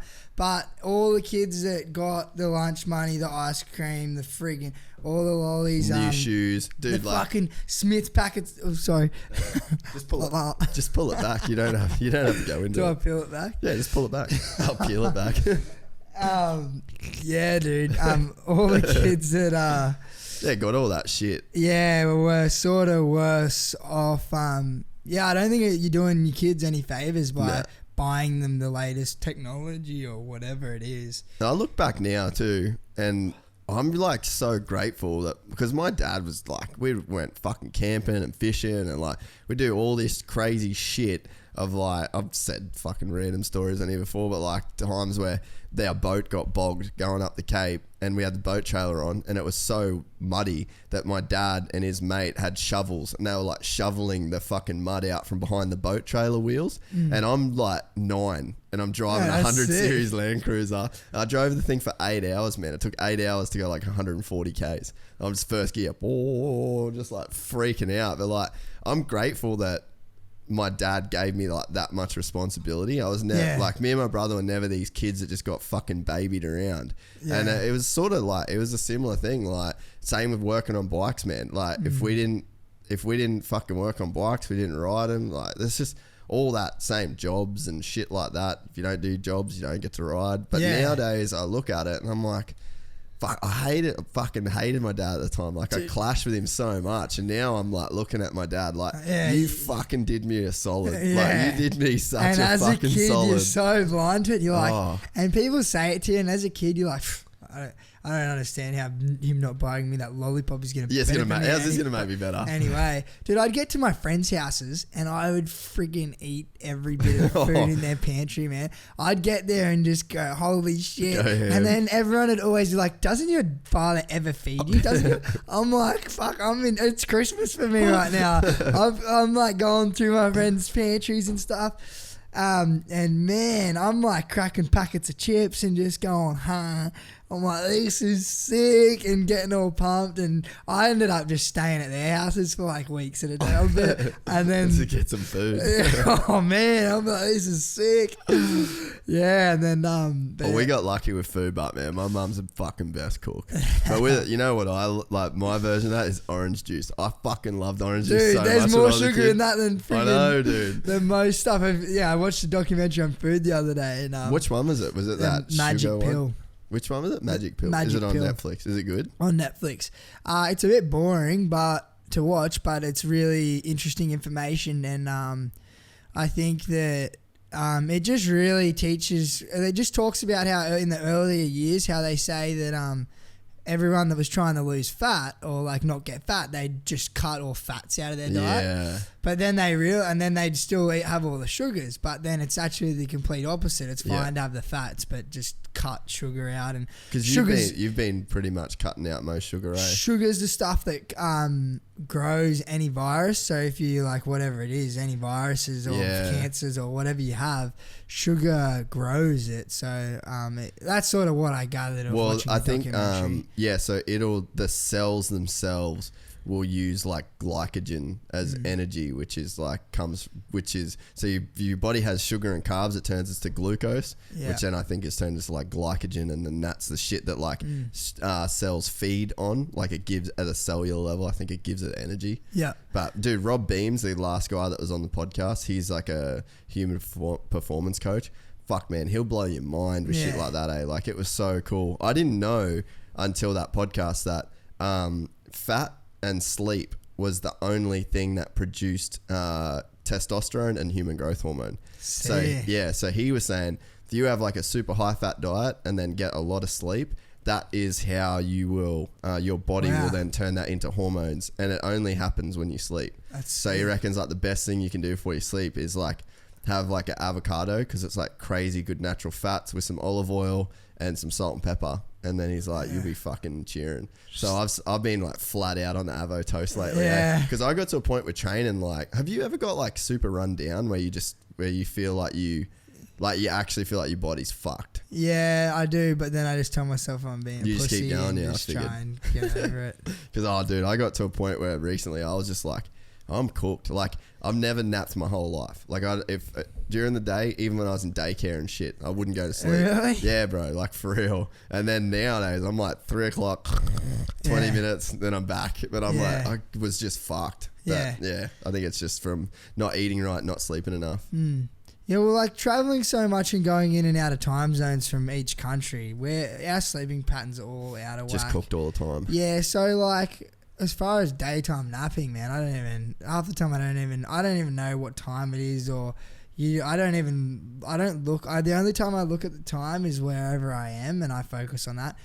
Whenever I'm in a different country, I try to never look back at the old time. Yeah. Like, because then you can have in your head, oh, it's daytime right now. So you're lying in bed going, it's daytime right now at home. But it's like you're putting that thought in your head. Yeah. So I always just focus on where I am. But sleeping patterns are all out of whack. When I get home or when I get to new places and I'm jet lagged, I just push through the days and then. Yeah. But like jet lag, as I said, like. Is jet lag a non-existent word? Is that another word you don't believe in? It's just a word that I just don't even pay any attention to. This whatever. But like I think like I could have like a full all-nighter or whatever and function sweet and be able to do everything I need to do the next day. So I think like as far as jet lag goes, you just go through the day. Like I do, like you'll hit a time sometimes and you're like, shit, like middle of the day when you get to new places, you're like, shit, I'm tired or whatever. Yeah. But I don't find it that hard to just get through that day and then go to sleep but then when you sleep that night, you have a sick sleep anyway. You get like a mad sleep. Might take like it's pretty chilling. The thing that I think so when you did your first podcast with us last year, and me included, I didn't think that you would be a guy that's thought about as much stuff as you have. Because, like, if you just take you on face value, like you just follow Harry Bink and you don't look into you any deeper, then you're just like, oh, this dude just fucking sends it and that's all he does. But then that's why I think so many people loved your podcast, is because everyone's following along and then they're like, this motherfucker's like a little mini guru dude of like just thinking about sucking the day's dick. But you've got like you've got a reason, like you said, oh, you know your why, and like you'll say, yeah, you get to suck the day's dick off, and it's like that's like a haha funny thing, but there's like some real shit behind it that you've really thought about. Like, have you always thought like this? Yeah. Or is it a new thing? Because like we were just saying before, every time we hang out, it feels like a podcast because you're a dude I fucking like talking to. Yeah, I find that all came about because I found when you act too serious for stuff, it just gets you nowhere. So every time I tried to say I'd be like, oh, pussy's pussy. But then like mothers and stuff would be like, what? That's gross. Like, well, like even some of my mates' girlfriends and stuff, they're like, what? Pussy's pussy. But that's my way of saying life is life. Yeah. Like it is what it is. You know, people are like, oh, well, it is what it is. But I'm just like, oh, pussy's pussy. Yeah. Because it has the sort of the same meaning. Yeah. Or like, you know, like sucking the day's dick. Or like, it's like, oh, that's sort of gross or whatever. But it's like, it's your unique it's my language of of being funny and keeping the energy, but being serious at the same time. Now, you can take that two ways. And there are a lot of people that look at me differently as well. I have some sponsors that look at me differently. Some people see inside me and know what they're seeing and they're like, fuck, they're with me. Yeah. Other people are like, oh, I don't know about this kid or whatever it is. But I've always said to myself from the start, I'm not going to let that change me being me. Yeah. And I would rather work a full-time job being a builder than not being me. Yeah. So it's clashed against me and people have tried to tell me, oh, you've lost it, or you're too loose or whatever. But it's like I just believe in myself. And there was a really long period of time there where I let everyone else's thoughts get into my head, and I'm like, shit, maybe these guys are right. But I was just trying to be a fun, energetic kid that just wanted to keep progressing in freestyle and having as much fun as I could in the meantime. But when I say having fun, I never skipped any work. I always finished my work before I had fun, and I always would show up to stuff or whatever it is. But yeah, there was a time period where people would talk, oh, like, what are you trying to do? That'll never happen or whatever. Yeah. Like, there's so much stuff that people said to me that, oh, that would never happen. You'd never get this or whatever it is. And because there are so many negative words, thoughts from the closest people in your life, whether it's a boss or whatever it is, man. Like, the only person that's going to believe in anyone is yourself, believing in yourself. So it's super hard as a young kid when you have all these older people thoughts telling you certain stuff and you're like, shit, maybe it's true or whatever. Like, it sort of, sometimes you do get those thoughts, but I just kept trying to, as I said, just work harder than I play, and then just keep that going. But I'm not going to stop my formula, and and also everything I've ever done, I've never done it for the money. I always do it for the fun, the love of it, and growing within whatever I'm doing. I always want to grow. I don't want to just sit and stop and stay stale. I want to keep growing, progressing in a safe manner, but be gnarly, because if we're growing, that's more fun I can have. Yeah. Well, after hours or whatever it is. And it's just, and I'm having a mad time doing it.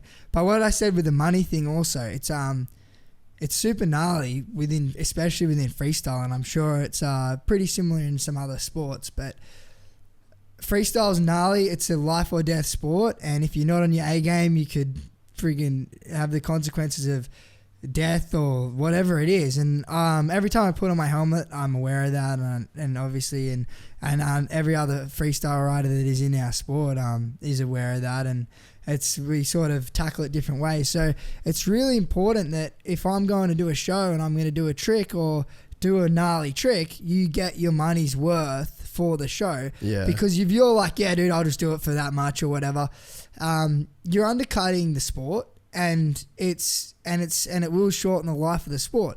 But the sport, as a double backflip 10 years ago, was like the craziest shit ever. But now there's like a lot more people doing it. So you're not going to get the money doing the same money. Thing. So you can't be like, oh no, I want this much or whatever. So you need to grow with the sport as far as asking for prices. Dude, there's shoe companies throwing around like $10,000 plus, or like freaking $50,000 sponsorship just for shoes. Now it's like you might get free product, or like there is not one shoe company throwing around money. Nah, right now. Man, remember like Etnies and shit, like they were DVS, throwing, they were around. doing like fucking 100K deals with people. Like Twitch had like Etnies for years. That was like his main thing, and like. Dude, I was talking about this with Kerry Hart. He's like, it's fucking changed, dude. Yeah. You know, No Fear was like a multi-million-dollar company. They would throw, like, No Fear would be flying.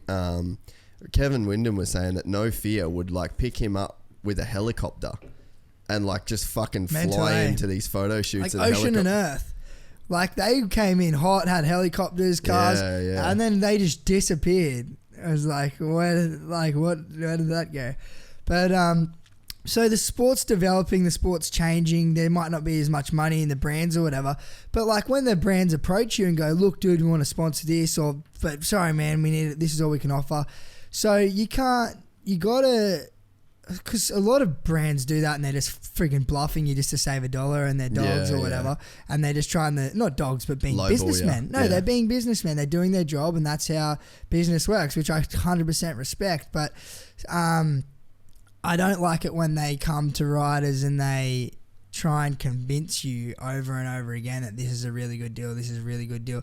Like, you need to take this, like, you're not going to get better, and then the next dude offers like 4 times the amount. It's like, dude, you were just fucking lying through your teeth to me. So I don't like it when people approach you like that, but I want to grow with them, and if there's like, I know that there's no money in it, so I want to work with them, and so we'll go, all right, let's team up. Let's start at a base. But like, if Sammy's a perfect example of this, eh? Yeah, really good example. But it's like, let's start. Let's just not even have money. Let's just start. Let's just team up, come up with a plan, and then let's grow together. So like, all right, if I sell X amount of sales or whatever it is, can I get an incentive of this, and grow within each other? But you need to know this guy's not a bullshitter and just going to go, because I've had it before. They go, yep. Promise you the world. And then you go to contract time, and then they offer you exactly the same contract as last year. It's like, dude, you said you guys were going to bump that up, and then we grow, or if I grow, if I win a competition or whatever it is, and I've like done the stuff that we sort of talked about, and then it's like, dude, at least offer me $20 more than the last one. Just make me feel like I just fucking got something better than last year. Especially when you've risked your life every fucking fucking Yeah, day. yeah. So it's like growing with each other. And obviously, as we said, there's no money, but I think it's more important of just working with one another and growing within ourselves, like starting somewhere, setting a plan, and sort of growing and trying to work off something as far as. I know the sport isn't where it used to be, but I believe that it's definitely not. There's a whole, with all the new development and safety within the sport, airbags instead of like replacing all the foam pits. In the last 5 to 5 years, the safety in freestyle has just went through the roof. It got really gnarly at one stage, and the safety wasn't progressing with the ramps. But now, like, Nitro circuits have just insanely progressed the safety with the size of the ramps, which is the most important thing. Where at one stage they were there was some new ramps getting built, but then the down ramps weren't matching the up ramps. Yeah. They built a new bigger ramp, but the down ramp stayed the same size. It's like, dude, like, we need to. It's really important that we progress everything At the same time, yeah. Yeah. So as far as freestyle goes, the amount of talent, dude, in Australia, the amount of talent that the talented like freestyle riders, there is some serious talent, and there are some serious underdogs riding within the country, and like there are a lot of really good young riders like just doing some big gnarly tricks that just still work normal jobs and if they were like 10 years ago, they'd be like high paid, whatever. Yeah. But it's just like they're just coming in 5-10 years late or whatever it is. But obviously, because the safety is there now, so they can send double backflips in a average ride because they have the airbags on the down ramp. What's those airbags like? Amazing. Are they better than foam pits? Yes, way better, and Really? you can land on your head on them, and you're sweet. But so what about the airbag down ramps? Do they have those? Yes, they have the airbags. So they have down ramps. They have the big square airbags, which you would have seen in all Travis's videos.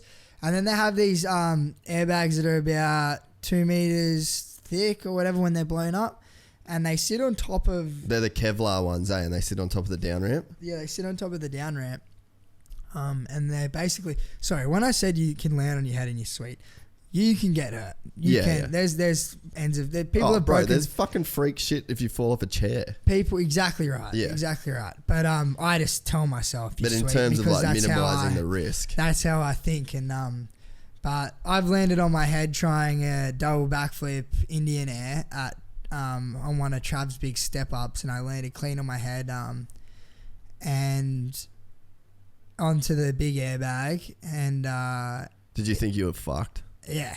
I didn't know where I was. It was my second jump off it, and I was like, I'm going to try first jump off the Trav's big step up was a double backflip first jump, because a single flip it's just too much time. Yeah, you're just going bop. Yeah, so I just just rode off the thing, third gear pinned on a 450, and just got to the top, gave it a nice little tug, and just did one. And I'm like, it was like a video game. You know when you're like playing MX vs ATV or whatever, and you hit a jump, and you like hit the mountain, and you're in the air for ages, and you like do a flip, and you're like, oh, I'll just pull the triggers and do another flip or whatever. Yeah. That's literally what it felt like.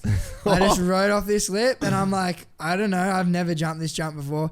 Gave it just a little tug. I'm like, yeah, it's a little decent firm tug. And then I did one rotation, and I'm like, yep, I'm still going up. All right. And then you just sort of like... So you're still doing the first backflip and still going up. Yeah, and I'm still going up. So I just leant forward a bit and just like stalled it out a bit on the second one, and then just sat around and landed perfectly wheels first, double flip first jump off this big step up. And I'm just like, sweet, I'm just going to pull a little bit harder the next one and do an Indian air. Yanked.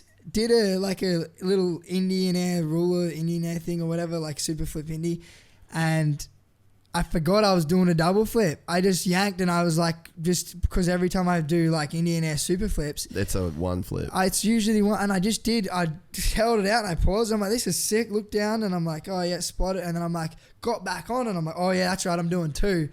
And went around and just like gave it a good rev, landed perfectly on my head, and it was smoother than my first jump when I landed on the wheels. Really? It was fairly And that's with the smooth. bike on top of you. Yeah, landing clean on my head. That's gnarly, dude. So the airbags are good, but in saying that, you can get you can get wedged in a bad situation, and like you could get seriously hurt on them still. But it's everything though. With yeah, that shit. exactly right. So, but like with a foam pit, man, if the bike comes down on you in the foamy, you're gonna be getting pumped. Yeah, well, the thing is with a foam pit, man, they're literally death traps. Like, that's what it feels like. Foam pits are gnarly. The problem is with the foam pits, there's risk of fire. Yeah. So whenever... And you can't get out quick. Yeah. Foam goes up quick and you can't get out. Well, foam pits are like quicksand. Have you, like, I've never been in quicksand, but when you walk through the foam pit, like you literally need to, like, you know, when you're trying this, they're really hard to get around because you're just over waist. It's like it is like quicksand. You're over waist deep nearly in the foam when you're walking through them, and you have to lift your feet up over your waist every time just to get like a step forward. So when you land on your head with a 120 kilo bike, and you're usually like doing a flip or whatever, you're going pretty high, roughly 8 meters high. Like when guys are trying to work on double flips, you do 1.5 flips, and it happens all the time. People like you land on your head. That sounds shit. And then so just picture it for a second. You've just landed on this foam pit. So you've landed in the foam pit on your head. The 120 kilo bike drives you down to the bottom of the foam pit. Most of the time, every time I've been trapped in there, I've had the fuel drip on you because the petrol tank's directly above you and you feel the petrol dripping on you. And then your exhaust pipe. So before we jump, we have heat wrap on our exhaust pipes and water. So we cool down the exhaust. We turn off the bike, cool it down, and then make sure the exhaust pipe has no heat in it. And then we would literally start it and just go right at the lip, do the jump, and then bike stalls when it lands in the pit majority of the time. Sometimes the throttle gets stuck on and goes brrr. But but with the toxic fumes in there, it's against, like, the foam's against the exhaust pipe. You're trapped, petrol's dripping on you, and in this, like with your helmet, where there's a little air pocket where you can breathe, but this is like pitch black, jammed in the most awkward position you could possibly think of. And 1 minute of being trapped in a foam pit is like 15 minutes. Like 1 minute feels like 15 minutes. And then, so if you're in there for 2 minutes, that's like half an hour. If you're in there for like 5 minutes, it feels like you're down there for an hour. But just because you can barely breathe and you're trying to... You're like claustrophobic. And if you're claustrophobic and you panic and you're like... Because you usually your strength, you're like trying to move around to try and get out, and you're like, there's just no hope. So you just got to go into calm mode and go...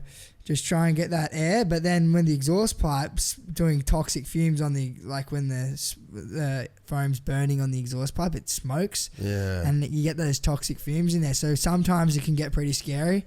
Have you ever seen people have like freakouts in there? Yeah, all the time. Really? Yeah, because you're just like, but then when they land, sometimes we've had times where, like, I remember we were digging out Brad Birch not that long ago off the moon booter, and we were standing on him, digging in front of us, trying to find him. So we got the crane as soon as he landed, because we obviously, when you're trying a trick where you think you're going to land on your head, we'll try and have a good squad of team there to just ready to just dig you out. And he'd landed in the pit, and then we got the crane straight to him, got the bike out, and we're digging, and we were standing on where he is, and we're digging right in front of us where we thought he was. So, and then when we got low enough, where he's like, help, and then we like dug in sideways, and he like came out, where we were standing. No shit. So, it's pretty gnarly, but that's why airbags are so good, man. You just can't get caught. Yeah, which, as I said, you can sort of get hurt a little bit if you land on your head, but it minimizes fire and get it. The claustrophobic. Getting so trapped. Yeah.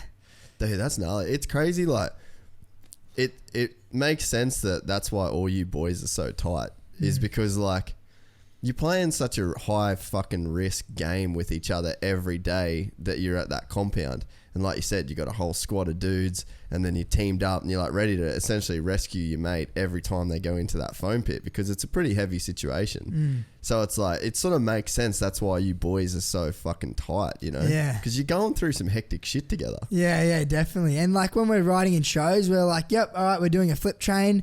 There's a lot of trust, like in the rider in front of you, knowing that they can do it.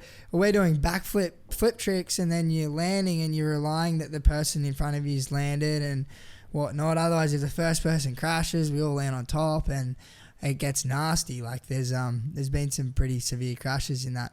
But as far as like fear and stuff goes, when you practice a lot, it becomes second nature. Sort of like kissing a girl for the first time. It's pretty scary the first time. Once you do it a few times, it's not as scary. But it's we just try and practice as much as we can, and but yeah, it's fun. We spend a lot of time on tour together and traveling. Yeah, it's unreal. It's a good lifestyle. With the Nitro stuff, how much input do you get to have into the shows? Well, Steve Minnie is actually the athlete. Between Steve Minnie and Bo Bamberg they write the show up, so they'll get on the whiteboard and write the full show. Nitro says what they want, as far as big tricks and budgets for the show. They'll say, all right, because you just kind of get paid as off what you do, right? Correct. There's no set. Everyone's wage is depending on what trick they're going to throw and how much they do in the show. Correct. Yeah, exactly. So which is pretty good, it's no different to like any famous actor going into a movie set. It's like it's not a set price for The Rock or Johnny Knoxville. Yeah. It's I feel like The Rock gets a little bit more. Yeah, no shit. So there's no set no set price, and it's the same thing for like Bilko, who's been riding from the first Krusty Demon show to me coming in and going, oh, hey, I'm the new guy or whatever. Like when I used to come in or whatever, I can't go, I want like whatever it is. You got to earn it. And whether if it's like, and it comes down to like how many ticket sales you're going to bring into the show. It comes down to all different types of stuff. But like Nitro Circus is obviously about sending it and doing gnarly stuff, but it's also about being able to do it perfect, like when it comes to the synchro section, being able to ride like synchro with one another, being able to ride in trains, reading off a friggin' whiteboard, man. You'd be surprised how many riders can't just know their order or know where they're up to or mess it up or whatever it is. And it can get very overwhelming when you're in the show and there's screaming fans and you're like... And then the announcers are going loud. Yeah, and we're doing a few trains in the row and you're like, shit, what was this train again? And you So is it all on a whiteboard out the back? Yeah, we just have... So you know where you're up to? Yeah, Steve, Minnie. But then if I'm like, Minnie, man, my whips are feeling sick, or man, I'm loving my rock solids lately. Can I do the rock solid in the first segment? He'll be like, yeah, dude. We'll change it around or whatever. That's cool, eh? So we all work as a team. We have an input, like... So it is really cool like that, and every rider that's on tour, like Jared McNeil has the best whip in the world. So he's on the show because he's in the show because he has a gnarly, dirtiest whip you have ever seen before. So and then everyone sort of just varies, and they're on for their specialty. So if you feel like you got something special for the show, you sort of talk to them, and then, or Minnie will be like, no, they're not. Your rock solids are shit. Jared's still doing it. And they actually know. Yeah, well, it's a fair game. Like, we're honest with each other. There's no beating around the bush. But yeah, it's pretty awesome. It's cool having the riders as the athlete manager. Yeah, not the athlete manager, but like, riding the show structure. Yeah. So they're working with one another and they're in the show, but it's also good when like Minnie or Bamberg come over and they're like, hey dude, like, because Minnie did it from day one with Nitro. It's just recently Bo's taken over, but they'll be like, hey dude, are you sweet for your trick still? Like, you're all good. And they sort of go around to each rider, hey man, you remember these trains? Like, and just familiarize everyone, because it can get very overwhelming when you're in the moment and there's lots of nerves for like new riders that come in. And Nitro always, wherever we travel around the world, they always try and pick a local. Whoever's riding the best in that town, if they haven't done a show before, they love giving everyone a chance and an opportunity. That's sick. For all young up-and-comers, because I know as a kid, for me, my dream was to do Nitro Circus shows. That's all I I didn't have any goals past that. I didn't think I'd ever be capable of doing like an X Games or something. So my goal was just, but I grew up watching Nitro Circus, and as a kid, my dream was just to be a part of the Nitro Circus. That was my dream. Whether if it was friggin' doing anything, it was just, that was my dream. So I always, whenever you get carried away and you get burnt out on tour or whatever, it's like, dude, I always just go back to do this. Yeah, it's like, what do you want when you're a kid? And it's really important that you remind yourself those things, because you'd be surprised how many people forget it. Dude, you know what's crazy? I'm not going to mention names, but I've got, I know a guy who's on the tour. I don't know if he's still on it or whatever. But like, I'd hang out with him a bit back in the day in California, and he'd always be complaining. Oh, man. And I was just like, cunt, fuck off, bro. Like, it's and that shit's contagious, man. Oh yeah, it was like gnarly. It was gnarly to hear him like constantly say like, I'm not getting paid this, and they're cutting it and going here, and I'm just like, mate, fuck off. Yeah, like for real, fuck off. Because it's like, yeah, you get to do this, like, it's fucking sick what you do get to do. And he's like driving around in his fucking sick car and stuff, and I like didn't even have a car, and I was like, fuck off, bro.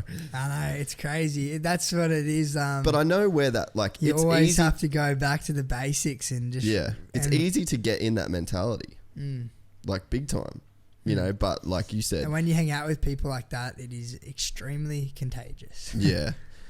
Have you just got like a policy where you just clip that shit? Like, yeah, I just turn off. I have heaps of stuff that, but I won't talk negative on it or whatever, or like call them out, or I just ignore it. So you won't call someone out if they're being a negative character? Oh, I feel like my homie, and I'm like, I might like call him a little bitch or whatever, and just be like, dude, what are you like? But I don't get all serious or anything. Yeah, like, I just take the piss. I never get. I think I always just try and keep it mellow. But I'll just take the piss. But I like always take the piss. I do it with everyone around me. I don't get. I should never try to get like. I never go, dude. Like, oh my god, like you can't be doing this, or tell people what they can and can't do. I'll just like make a joke and be like, oh dude, like whatever. And that's how I got sort of brought up.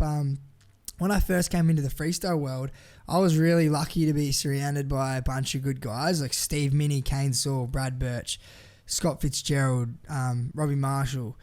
Even like when I got onto tour, like Sinclair, Bilko, like they all like gave me a little bit of shit at the start, but like they give you shit, and then you sort of like have to go through it and prove yourself a bit. And then once they realize that you're like not just some little bitch that's gonna like cry about it. Yeah, and like you can actually handle a bit, then they'll start helping you out, teaching you the ways or whatever. But like if you don't sort of get through those first bit, it's like, which a lot of people sort of don't as well. Yeah. But you sort of, it's like, yeah, you got to sort of prove yourself. It's like anything you do, but it was the same thing. They'd like take the piss out of me, give me shit, like just pay me out, or like, oh, like just as simple as like if I had something wrong on my bike, they're like, oh, of course your bike's fucked. Like you don't even you wouldn't even know how to put on your grips. Like just like talk, like just fucking roast me. But it was but I was like that. I was I wasn't useless. I was learning. Yeah. And whatever it is like was. that tough love, eh? Yeah, but dude, I get that you shit in learn the gym quicker, flat out. and you can take it two different ways. You can sulk over it or whatever, or you can just take it and just like keep going and learn. And there was a while where I was like, "Fuck, these guys don't even like me." And I'm like, God, and I was like, it was a fair while where I'm like, I don't know, do these guys? I don't know. Well, I'm still here. I don't know. Just keep going and cruising But I think everyone goes through it, and you're right though. The people that quit from that shit, it's like, well, you weren't meant to be there. Yeah. And it's like the ones that stick it out. It's like, well, you fucking earned it. You are meant to be here. Well, like on Nitro, we have like anywhere between 8 to 12 riders on tours, and is that each discipline? So no, 8 to 12 riders on the FMX side. So everything I've been talking about with Nitro is just purely FMX side. Yeah. You have FMX side, Gigantic side. It's completely separate. And Travis Pastrana is about the only one that crosses Goes over, both. Ethan yeah. Roberts has a crack every now and then. Dusty Wygle.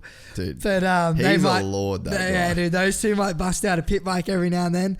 Those two guys have been doing Nitro from like the start, and they're savage. Dusty's one of the Dusty's like, if there was a Bear Grylls of action sports, Dusty Wygle is the Dude. Bear Grylls of action sports. That He guy- can fucking do anything, bro. Oh man, he can. He's like a jack of all trades. He's a perfect example of you don't have to do this, you get to do this. Dude, he's Man, yeah. he just does, and he'll just pick up anything, have a crack. Anyone that can be married to Tara Geiger as well and not get run out of town is like a fucking dude. lord as well. I couldn't imagine dating a chick that could beat you around a track on a dirt She's bike. so gnarly. Dude, I saw her. Oh, no, sorry, married to it. Yeah. Having your wife faster than you around a track on a dirt bike. Dude, when we were at that Trav's Florida house, they got the jet skis there. And have you ever seen Tara ride a stand-up jet ski?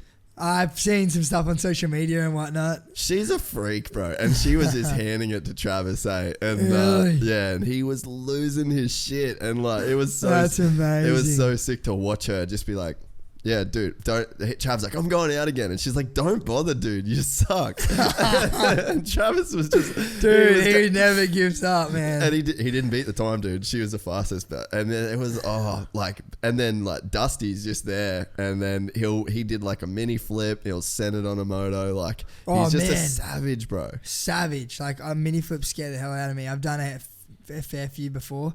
My land to crash rate was 50-60, 50-50. Really? Yeah, dude. I've had some really bad crashes on mini flips. Did you ever see the footage of? I filmed him do his first one, and Trav did one. It was at just like some random motocross track, and he went up. Trav did it, and then Dusty's like shitting himself. He jumped on Trav's RM250 and he fucking launched it, bro. He went like 30 feet in the air. He just went like, yeah, and it was the biggest. And even Trav's like, that's the biggest mini flip I've ever seen. And he was like, dude, it's so easy to do. dude. And Tara was like, she was actually tripping, like, don't do it, don't do it, don't Yeah, do it. And what a Trav's like, legend. yeah, and he sent it, bro. Like it was 3 times higher than a normal mini flip. That's loose. Yeah, it was fucking heavy. Yeah, I did one of them, but it was like 30 foot and I landed on my head. Oh, really? Yeah, I ran out of talent. Ran out of talent. It happens. What the fuck was I gonna say about the? Oh, we're talking about the Nitro stuff. Dude, I might call a piss stop. I'm busting. Yeah, do it. Smack this monster. What? So what was that? So 70,000 thoughts a day. Sorry, Harry just had a piss break, so now we're on a completely different fucking man, I'm topic. probably going to talk a little bit slower now. I'm feeling good. just relax. I was hanging on. I reckon I went for like nearly 2 straight minutes. Why didn't you just? You did piss a bit, eh? I did piss right before we came in as well. Yeah, I know, but why didn't you just go when you wanted to? Because I'd probably go 3 times if I did that. Yeah, throughout okay, this so podcast. you had to just like fully save it up. Yeah, I've been staying hydrated. That's that 70,000 thoughts, because I feel like that's always been my problem, and I was thinking about it, like just talking, and like I'm just a weirdo. I fucking think about way too much shit. Oh, I think everyone does, sort of, like about whatever it is. But I was thinking about talking, and I was like, well, you know what started it is people that would at the start. It was like weird, man. We went through a patch of people being like, "Fucking Joe talks too much," and then now it's just stopped. I don't know whether I just don't talk as much, or people are just like, "Whatever, this dickhead won't change." But I was thinking about like, I love talking to people because I got so much shit in my head. I'm like, I need to get it out. Yeah, otherwise I'm going to keep doing laps in my head. I'm just like I'm like one of those dogs that just like keeps bringing back a fucking ball. I'm just like, just standing there. But like, 'cause that's the thing I love about having conversations is like, here's what's in my fucking head. Tell me what you think, because this is doing my head in. But I've never looked at that. Like, so Mick just researched that, and it said 70,000 thoughts a day. That's fucking pretty hectic. Imagine if... Don't think about it too hard. Well, imagine if 50,000 of them were negative. Or I wonder, like... Imagine if 50,000 of them were positive. That's what I meant. Well, you would be an example, I would say, of a person that would have, of 70,000 thoughts, I reckon 65,000. Fuck, you probably wouldn't have 5,000 negative thoughts in a day. But like, there would be people I know people. I've got people in my life that have fucking 70,000 negative thoughts a day, and you're just like, that's actually blowing my mind now that I think about it. Like, imagine if you're in a pattern of negativity, and like, say one Monday, fucking Monday, fucking had a shit weekend, fucking, again you get, oh, fucking traffic sucks, oh, my boss is a dickhead, oh man, no, fuck, 2 more hours to smoko, oh, my coffee shop's not here, oh, the dude's knocked off, now the guy doesn't know how to make my coffee. Like, imagine if you're just going through day and then weeks and then months of negative shit. Yeah, and it actually snowballs. Yeah, it does for sure. It snowballs. So 70,000 thoughts, I'm not going to think about that too hard, but then what creates these thoughts? So are you making your thoughts off what other people think? Are you trying to save up for that car just to have a better car than your mate that you're having a rivalry with or whatever? Or just impressing people you don't even know. Exactly. Whatever it is. Or just, what are creating these thoughts? And like how you said, how like it is contagious if you have, like what you just said was a perfect example, I think. But I think like have within them thoughts, it's very contagious and they have a snowball effect on it. But I think that's why it's so important to have all your goals and like everything within yourself. So don't try and base your goals off impressing someone else or whatever it is, competing against someone else or whatever it is. The day I started competing against myself and always just trying to one up myself, not trying to focus on doing better to be in front of that person or whatever. Soon as I started competing against myself and trying to change the way I thought on stuff and just learn to take everything in yourself, not going, I'm going to do this because this is how this chick might think if I make this decision, or letting a chicks if you let chicks control your thoughts, you are. You know what? That's just a whole nother ball game. But dude, you know what? I got a sick quote for you there. Out the back. I got a sick quote for you. This dude, Adam LaRoche, used to be a professional baseball player in America, gave up a $30 million contract. He had 6 months of baseball left for $30 million. They told him his kid couldn't come on the private plane with the team and couldn't sit in the dugout, so he told him to fuck off. So this dude's a G. He just let $30 million because they said he wouldn't let his kid hang out for 6 months. That's pretty sick. So that's the level this dude's on. Yeah, and he said, there's nothing better than a good woman and nothing worse than a bad one. And he's fucking right. That is very, very, very spot on. Because when it's so smooth sailing, you're like, fuck, how good's this? And you go in the moment and you post a cute photo on Instagram and you're like, fuck, this is sick, or whatever, and you're like, yeah. And then when it goes wrong, they know how to push your buttons. Yeah. But like I've seen dudes with chicks who are just like, what the fuck are you doing? I've seen it ruin. Bail, get out. What I have learned is it's self-inflicted. It is but there are some ones where you can't. It's a ball game. It's like going to the pokies and friggin'. You could get one day it could just turn on you. Like, you just never know, man. But that's the funnest thing about life. You never know. And if you did know, it'd be boring. When it goes bad, be like sick or whatever. Or if it's good, sick. But I think when it goes bad or whatever, I don't think it's you should take it too hard on yourself. I think you should just be like, it's alright. Like, alright, let's just go this new journey. But it's just like, let's just figure it out, like whatever it is, like it's just another path of life that's coming, whatever it is, like don't lose sleep over it. Don't think too much about it. It's pretty gnarly. You're so right though, man. Like, even one of my best mates, Shane, he's a dude we were sitting on the couch. We might have had something that was making us think different. And we were watching the 20-year Tony Hawk. It's a 20-year anniversary of the 900. Did you know that? 20-year anniversary of the 900, bro. How fucking heavy is that? That's. I was 11 when that went down. Dude, that freaks me out. Yeah, that's wild. And so my buddy Shane, shout out, he's a fucking mad dog. He's sitting on the couch and we were watching it and we were all like, fuck, man, that's crazy, eh? And then all of a sudden he busts out. He's like, you know what? Fuck Tony Hawk and fuck the 900. And I was like, what? And then he's like, Harry Bink did a front flip rock solid. And then one of my other mates, he doesn't like know anything about freestyle or whatever. He's like, what the fuck's that? And then he's like, fuck, Google it. Google Harry Bink front flip rock solid. And then he's like, fuck the 900.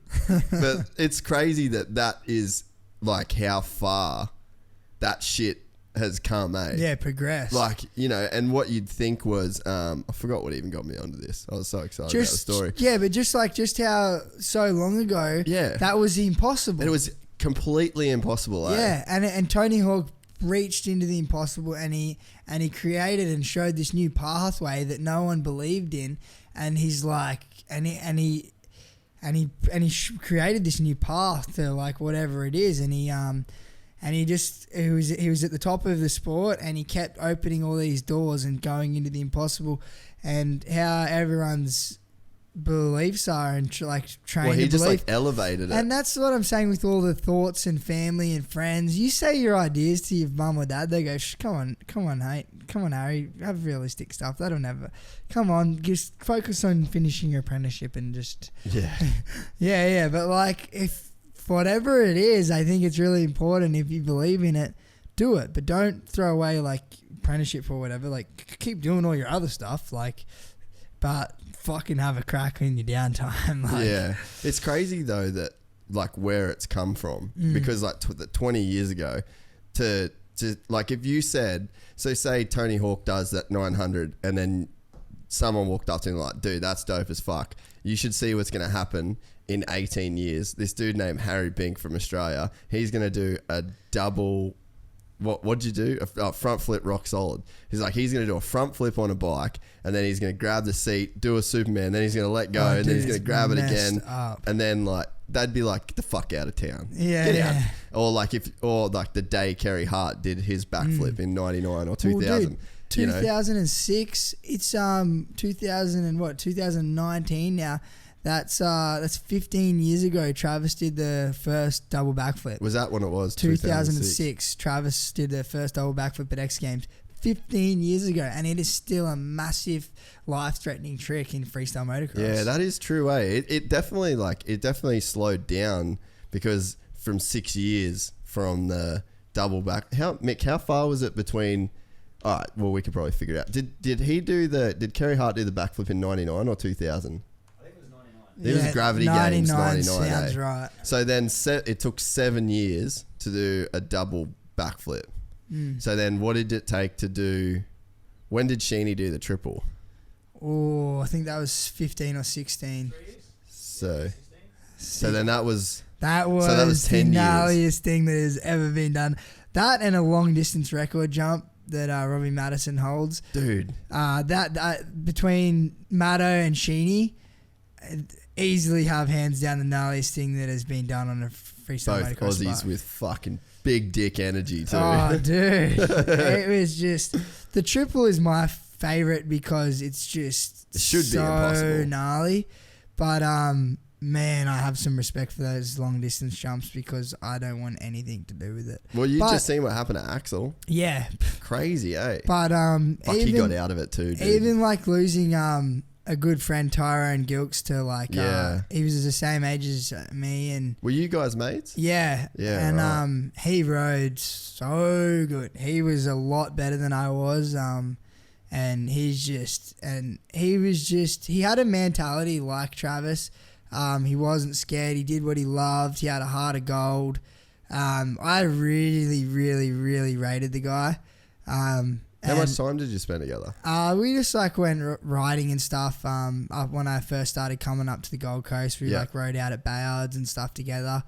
I only met him when I came up here when I just started to flip and stuff. And I was just coming into the freestyle scene, and I like would drive up from Canberra, stay at Kane Saul's house before I moved up here. And we'd go out freestyle riding, and he was just the other young rider. And I remember sitting in the back of like a ute one day, and we were just chatting, just talking about random stuff. And I'm like, oh yeah, like sick, what do you do for work and stuff? He's like, oh yeah, I was doing mechanic, like working in a mechanic shop, started to do like an apprenticeship. I can't remember if he said apprenticeship or just working in there, but he's like, yeah, it wasn't really for me. And now I'm just riding and stuff. And dude, this kid was like mental on a bike. Like would flip like 100 and something, like the biggest dirt flips. Just like he'd straight jump it a couple times, flip it straight away. Yeah, he was talented. Yeah, doing like 360s, some pretty big flip tricks, but just a really good all-round natural terrain rider. And he had the long distance records on like So he's got. Can you look up his records? Because I'm pretty sure he's got the longest on a 125. Yeah, he had a couple records. Yeah, I don't know exactly what they were, but I just remember watching the videos. Yeah, we'll find out because I remember I couldn't believe he just had that like Travis click about him. Like he's like, yeah, I'm gonna do this, and he just sort of like figure it out and do it. Just was so like, yeah, he was gnarly. But yeah, unfortunately he was going for a long distance record jump, and yeah, 65.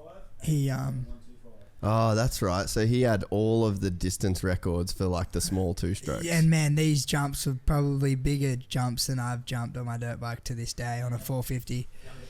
Oh, and like then the youngest backflip, easily bigger.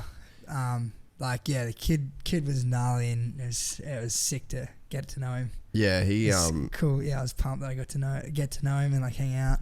Yeah, he was a super cool dude. His whole family was really cool. His I first met them because his sister worked at LVII. Yep. So I like met her through family's awesome. Yeah, I actually became really good friends with his older brother Morgan. Yeah, okay. After the whole incident. Fuck, it's so heavy. How much does that shit rattle you when you see that stuff? Like, yeah, it's pretty gnarly. It does rattle me, but as I said, I just try not to look at any. Yeah. It's just like it's not like, oh fuck, dude, I lost a mate or whatever. It's like I got to know him. I got to know him. I got to know him. I got to hang out with him. He showed an awesome energy and a cool like way of thinking, mindset. The kid didn't care about much. He's pretty gnarly.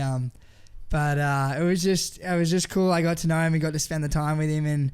And when you meet people, if they're here still or if they're not here, it's at the end of the day, you got to meet them and got to know that you shared that, and you got to know their energy. And obviously, whenever you hang around people, you're learning off them. You pick up things on what people do, and it's up to you if you want to take the good out of people or the bad out of people. And I got to meet Tyrone, and I got to take the good out of him or whatever. And I'm just grateful that I got to meet him and hang out with him. I'd try not to dwell on it too much, but yeah, I'm super, super grateful I got to hang out with the guy.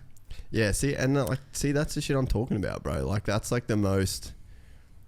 It's like philosophical the way you answer shit, and it's like I don't think you realize how good your attitude is.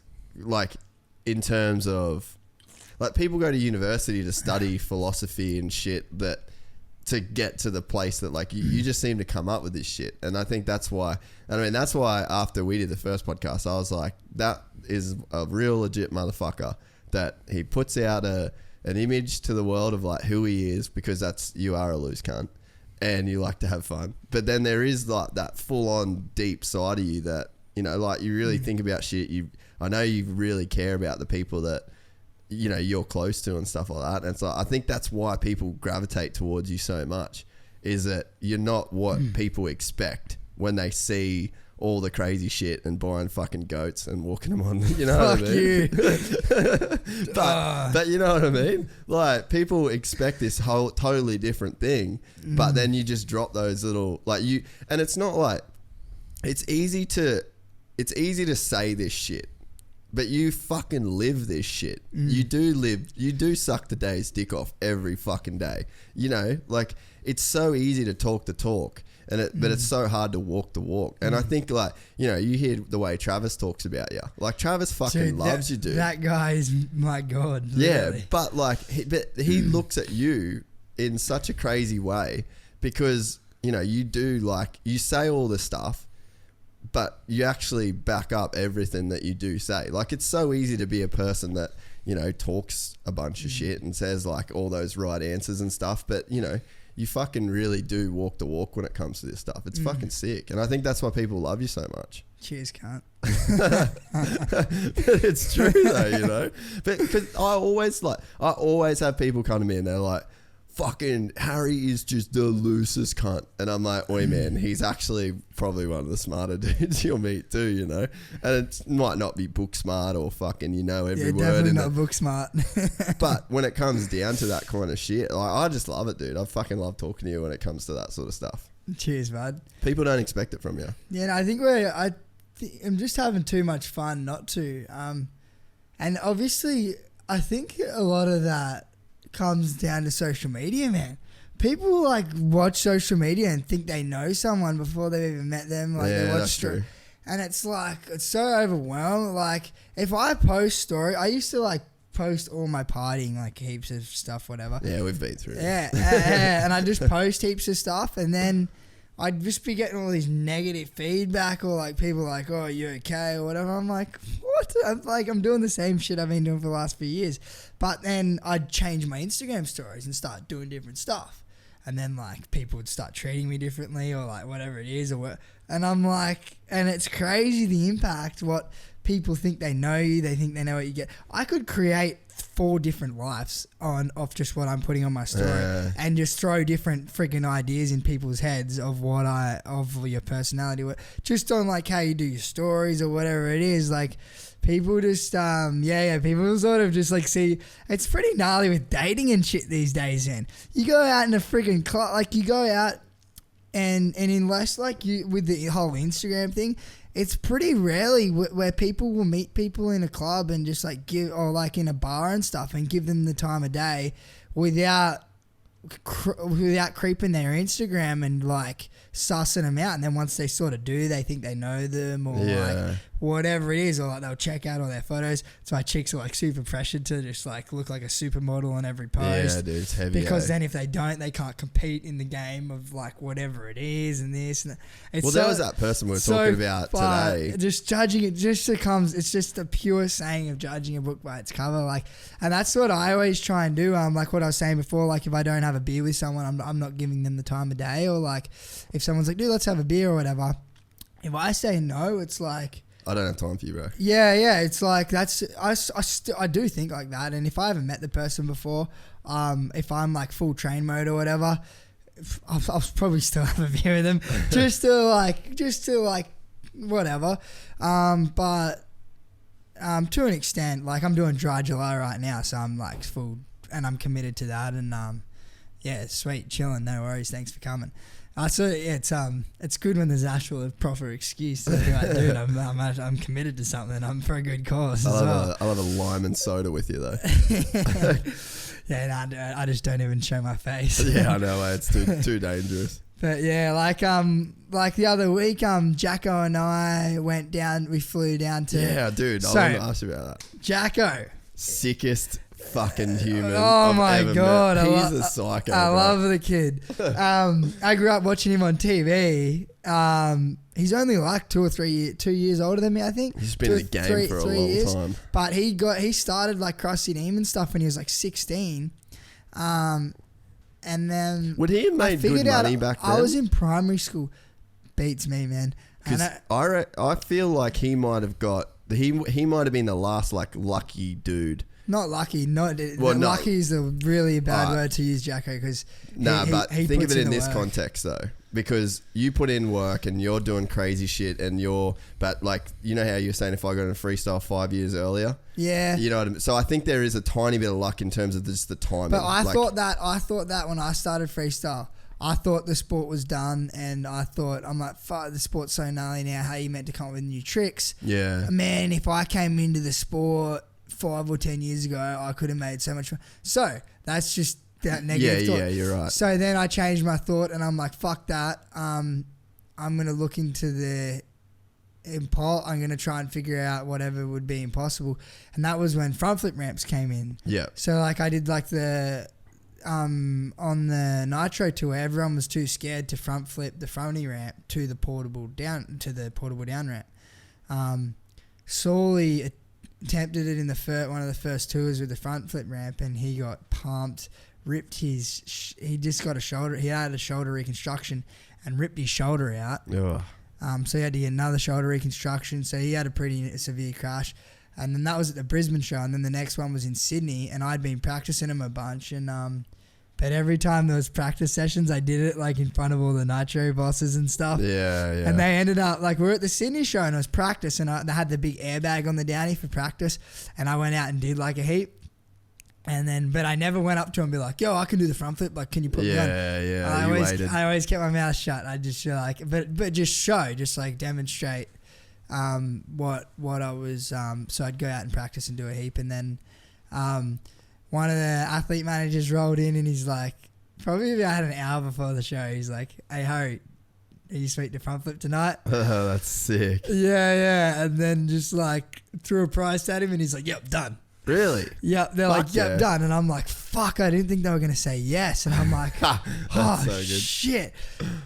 And then my dad was coming to this show this night in Sydney. And I'm like, holy shit, like my dad's coming. Oh my God, now I got a front flip. And I'm already doing the rock solid back flip. I'm like, front flip, no hander. And I was pretty scared. But then this was off the front flip mechanical ramp. Are they still using them? Yeah, Nitro are. They'll have it at Nitro World Games. Yeah. Now with those mechanical ramps, it's still gnarly. It's still harder than doing a backflip. And you got to time it. I had a really bad crash on one at the end of last year in that Europe crash where I over-rotated. Oh, fuck. That was wild. Yeah. I saw that. You want to talk about waking up first thing? That was on my Instagram. I remember being in bed and I looked at my Instagram and I was like, oh, fuck. And I stopped watching the video and I looked at the caption to make sure it didn't say R.I.P. I was like, fuck, I thought you were dead. Dude, I thought I was dead as well when it happened.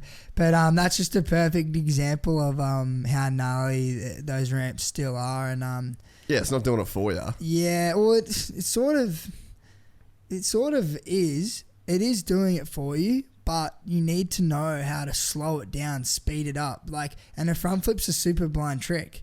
So, it's very with the backflip, it's like a natural rotation. So you've hit this thing and it's like, and it's throwing your bike around into a front flip. But you need to slow the front flip down and speed it up by like leaning back, leaning forward, using the brakes. You're jumping 75 foot off this thing that just throws you over the handlebars.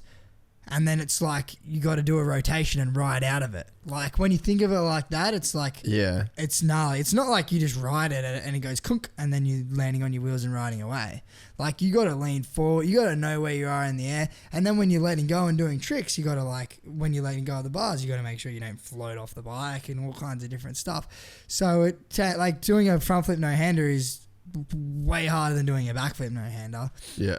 So it's still really gnarly, and not to mention shitting our myself natural, every time I do it. Well, we're trained every time you start going over the bars, you fucking bail and then you wind the windows down. Yeah, that's like the trained reaction for ever. Yeah, so I hook my foot so I can't get out off the bike no matter what. Oh, so really? I'm stuck on that thing, and then but yeah, so back to the Sydney show. Yeah, did that first front flip no hander and then greased it, got it perfect, and then after that all the guys started sort of doing the front flip 75 foot. Like a few of the guys started doing the front flip stuff, but then so then there was like a front flip no hander and a front flip knack. They were the combos off these mechanical ramps at the time, and then Nitro World Games was coming up, and then like all these guys were doing gnarly tricks. Nitro World Games, there was like a front flip, massive front flip ruler by Pat Bowden. I did a front flip Indian air over the 75 foot setup. Did that have the kicker thing on it? Was that a mechanical one? Yeah. There was some really big front flip combos. Greg Duffy did the first ever double front flip. That's savage. Which was absolutely insane, and that's some gnarly shit. After seeing what happened to our good friend Bruce Cook, he attempted that at a Nitro Circus show, and unfortunately he got paralyzed from the waist down. And he still comes on tour and tours with us, and it's awesome. But it's gnarly hanging out with like a really good dude, and he was an amazing freestyle rider before he had this injury.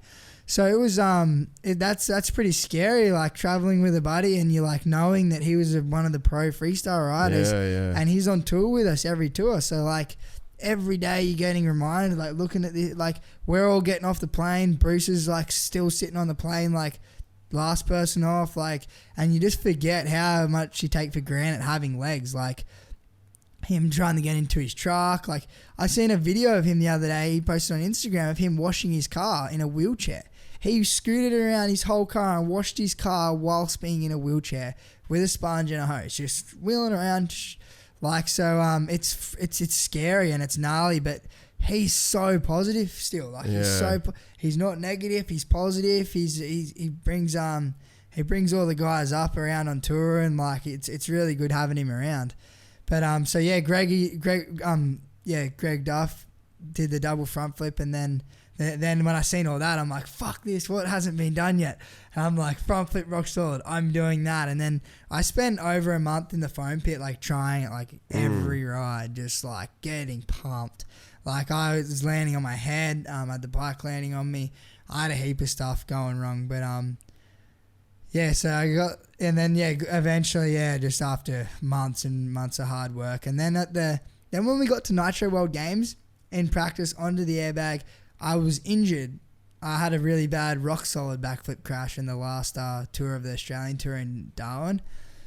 I was at Cairns. It was in Cairns. Fucking Cairns. Cairns, bro. Your hometown. And I got smoked and I tore a muscle off my hip, which actually was really painful. That's fucking gnarly. And it was gnarly. And then after a month, I started to try a ride, and I sort of could, but I was in pain. Got to Nitro World Games, tried a heap of front flip rock solids into the airbag. I tried between 50, 60 front flips onto this airbag, and I rode out of 2 of them. Oh, you got 2? I rode out of 2 out of over 50 attempts onto this airbag. Fuck. And like Tucker and all the boys and that, they all have like footage of me just crashing over and over and over. My dad's standing there, and we went through a couple of bent sets of handlebars, all kinds of stuff, man. And I was just getting pumped. My hip flexors, both my hip flexors were purple from just taking hits to the handlebars. Really? Yeah, but and that happened on the first day. So by the end, my hip flexors were purple. I'm icing them every night. I was in heaps of pain. But then like the next day, you're like sore as hell, but you're like, this is Nitro World Games. Like, let's go.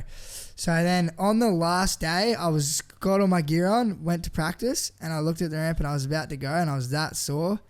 I like just turned back around and just like went back in, and my dad's like, what are you doing? I'm like, I'm done. I'm just going to save it for the comp, and if I do any more, I'll probably, I don't know, but I'm done.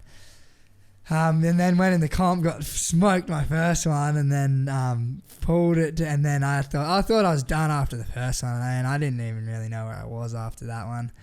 And winded, like, you know, when you're winded, you get your breath back, you're like, and they're like doing the whole finger thing, how many fingers am I holding up?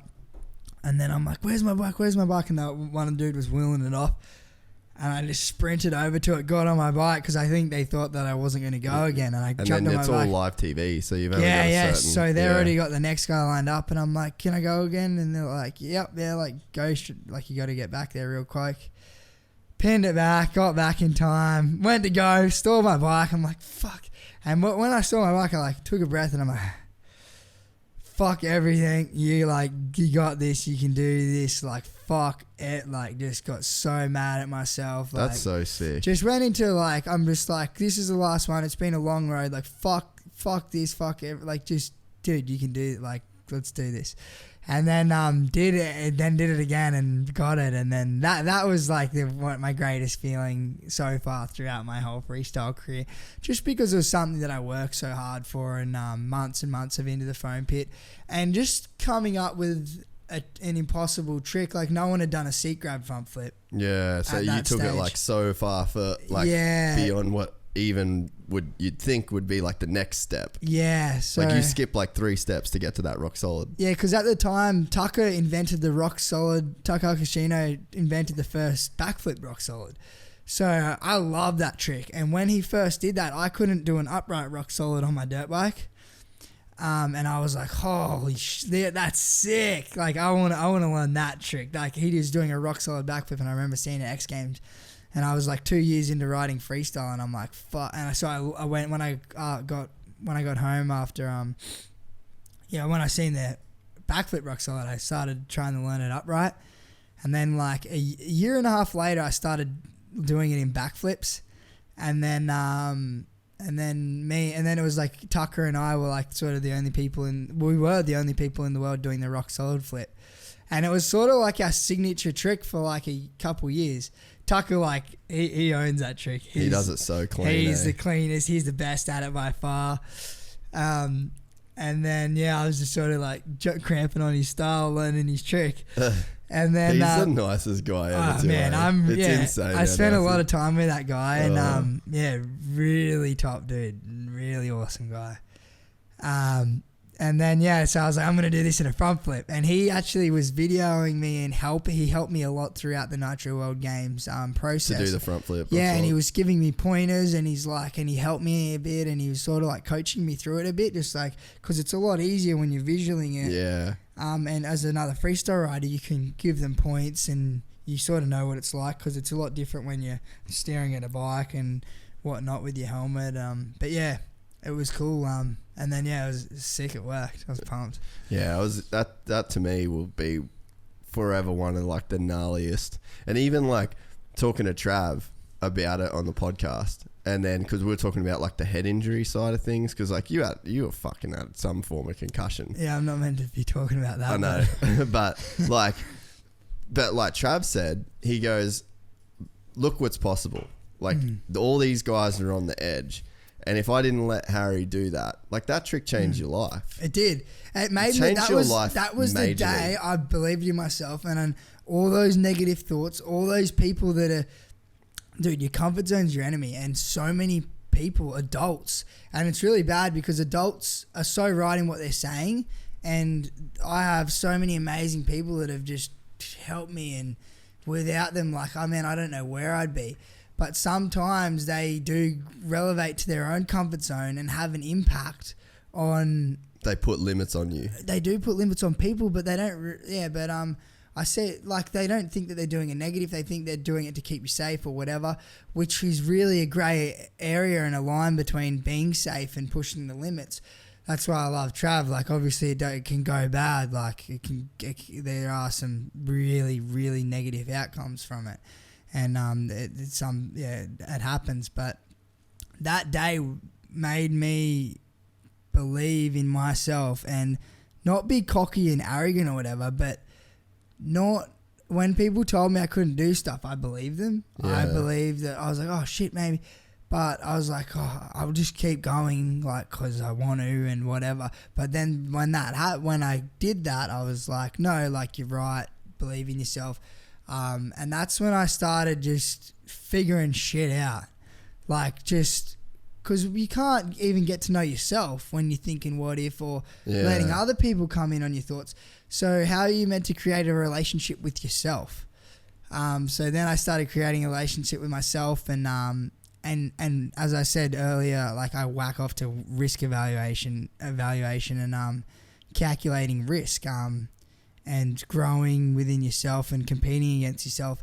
And it helped me believe in myself more when it became to, like, I was right. When I landed, I was like, fuck, I was right. Like, like it was possible. Because people were saying, I remember I'm not going to drop names, but they were like, dude, when you go on a Nitro, why are you trying to do a rock solid flip when it hasn't been done? Why don't you just do a small seat grab flip and then you can get past and you'll win it? But I'm like, fuck that. I'm not going there to scrape past and just get a paycheck or whatever.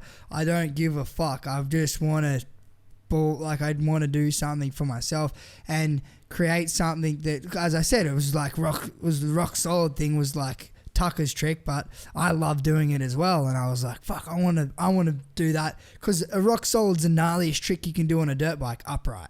Yeah, it's and I remember doing it on MX vs ATV, and I was like, the coolest trick, because there's nothing. It's one of the only tricks that's where you're not connected to the bike, so it's like to do it in a rotation, it's just ridiculous. It's double. So I was like, I was just so set on it, and I wanted it, and it was something that I was really passionate about. Dude, any paycheck or anything, like, I didn't even care. Like, you would have done that trick for free. Nah, like. Yeah, whatever, yeah. But like, sure in that, people are trying to, like, that was your goal. Yeah. And that's like, it's full circuit of what you were saying about, like, doing shit for the right reasons. Like, you did that trick for the right reasons. And I think that's probably why you got the gratitude and the feeling out of it that you did, is because you knew you did that for the right reasons, and you knew that you did it for yourself because everybody else was saying that it wouldn't work.